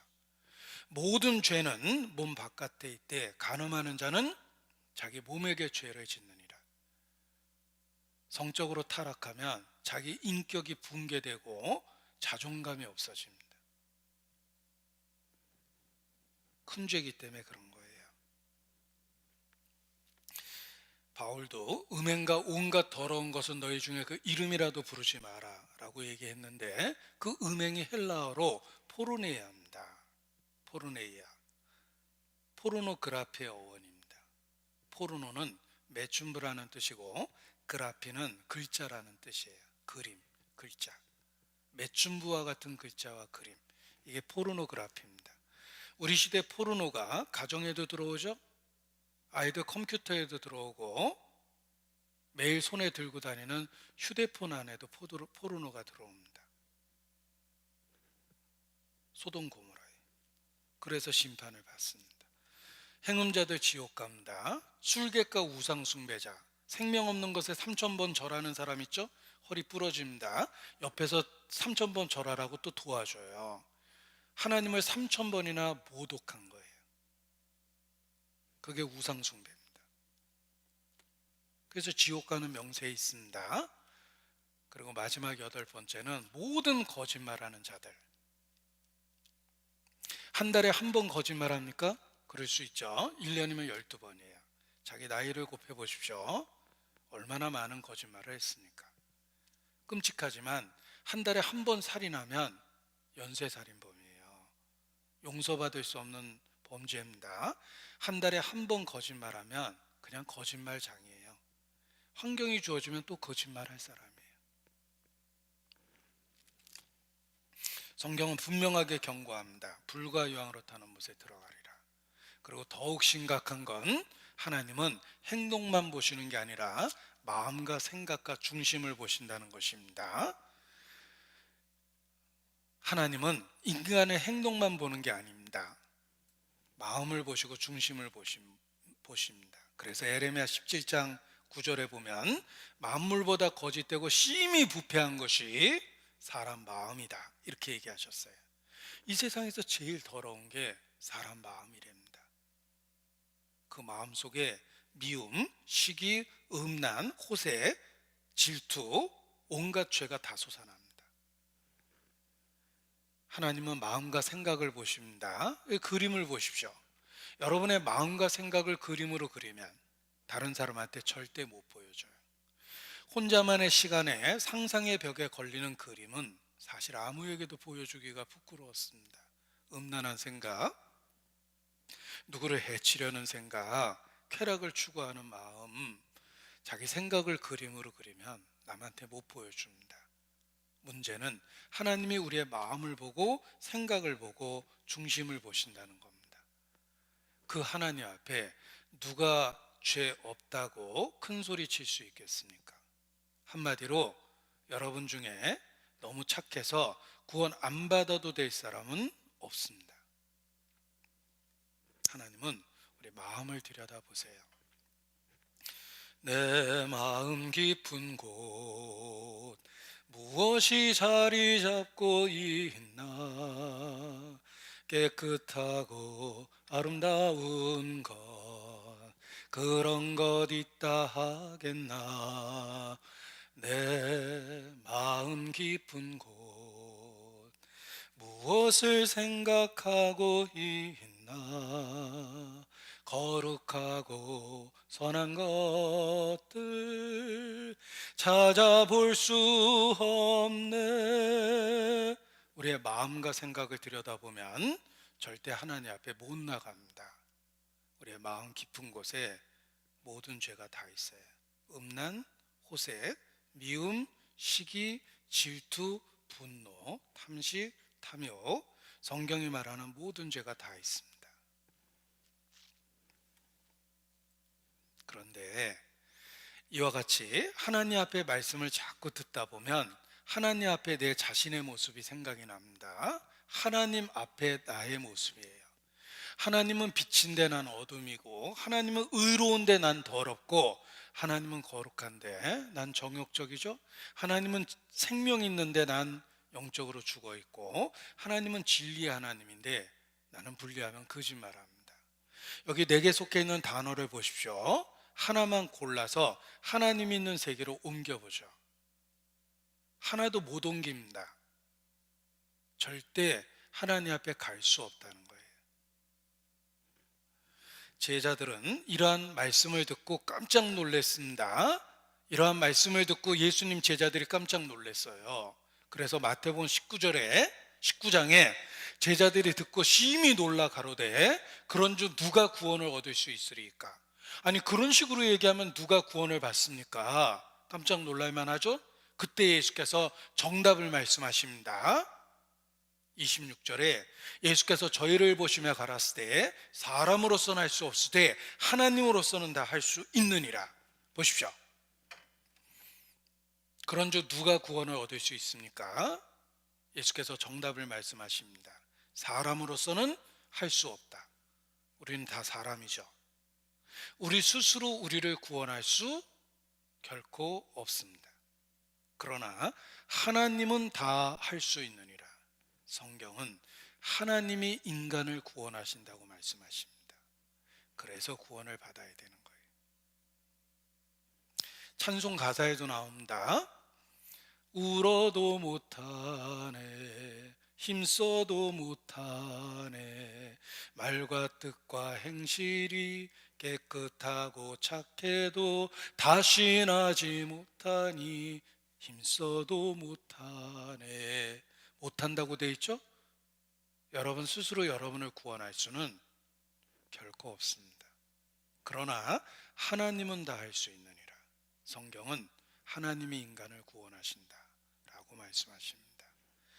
마태복음 5장입니다. 여기 화면에 찾아봤습니다. 너를 송사하는 자와 함께 길에 있을 때 급히 사화하라. 그 송사하는 자가 너를 재판관에게 내어주고 재판관이 관에게 내어주어 옥에 가둘까 염려하라. 진실로 내게 이르노니 내가 홀이라도 남김이 없이 다 갚기 전에는 결단코 거기서 나오지 못하리라. 보십시오. 너를 송사하는 자와 함께 길에 있을 때 어떻게 하라고 되어 있습니까? 급히 사화하라. 이것이 우리가 해야 될 일입니다. 우리는 아직 인생길 가운데 있습니다. 이렇게 살아있죠. 급히 사화해야 돼요. 죄를 해결해야 됩니다. 그것이 성경에서 말하는 구원입니다. 자, 이게 나라는 존재가 있는데 내가 큰일 났어요. 죄 때문에 고통을 받고 있습니다. 이 사람이 누구냐면 나라는 사람이에요. 이 나라는 사람이 죄짐을 갖고 굉장히 고통을 받고 있습니다. 처음부터 이렇게 죄가 많았던 건 아니에요. 처음에는 죄가 작았습니다. 그런데 인생을 살다 보니 눈덩이 굴리듯이 죄가 점점 커진 거예요. 내가 살아온 모든 인생길 속에 하루에 한 번씩 죄를 졌다면 1년이면 365일이겠죠? 자기 나이를 곱해보세요. 내가 살아온 모든 인생 속에 죄가 있다는 걸 깨닫게 됩니다. 그것이 사람이에요. 내 평생 살아온 길 뒤를 돌아다 보니 걸음마다 차움마다 다 죄뿐입니다. 쓰리고 아픈 마음 가눌 길 없어서 골고다 언덕길을 지금 찾아옵니다. 내 평생 살아온 길 걸음마다 자국마다 다 죄입니다. 그래서 송사하는 자가 있는 거예요. 이 사람이 나를 고소했습니다. 화가 나서 나를 붙잡고 재판관에게 끌고 가고 있습니다. 너를 송사하는 자와 함께 길을 갈 때 재판하는 곳에 가게 됩니다. 가서 재판을 받게 되면 감옥에 가게 됩니다. 감옥에 가게 되면 절대 못 나와요. 길에 있을 때 급히 사화하라. 이 길이 인생 길이에요. 내가 이렇게 살아있는 건 길에 있는 거예요. 아직 죽질 않았죠? 빨리 해결하셔야 돼요. 급히 사화하라. 어떻게 죄를 해결할 수 있습니까? 사람으로서는 할 수 없으되 하나님으로서는 다 할 수 있느니라. 성경은 하나님은 사랑이시며 하나님만이 우리의 고통, 위기, 슬픔에 동참하시고 하나님만이 그 문제를 해결해 준다고 말씀하십니다. 성경에 답이 있습니다.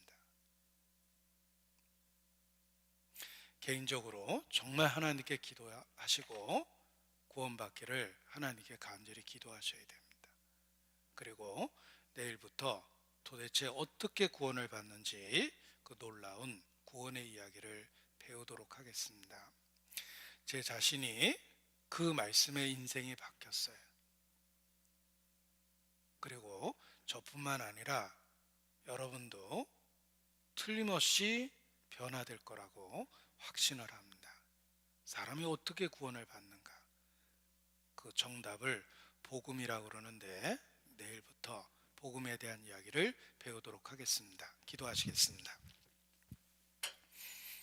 아버지 하나님, 오늘도 하나님 말씀을 배울 수 있도록 은혜를 주셔서 감사합니다. 우리 모두를 불쌍히 여기시고 붙잡고 진리로 이끌어 주시기를 주님께 간구합니다. 얼마나 중요한 순간인지 또 중요한 말씀인지조차 우리가 미처 다 깨닫지 못하는 어리석음 속에 있습니다. 긍휼과 은혜를 더하셔서 불쌍히 여기시고 반드시 죄에 관한 문제를 해결하고 구원에 이룰 수 있도록 이끌어 주시기를 주님께 기도합니다. 주께 의지합니다.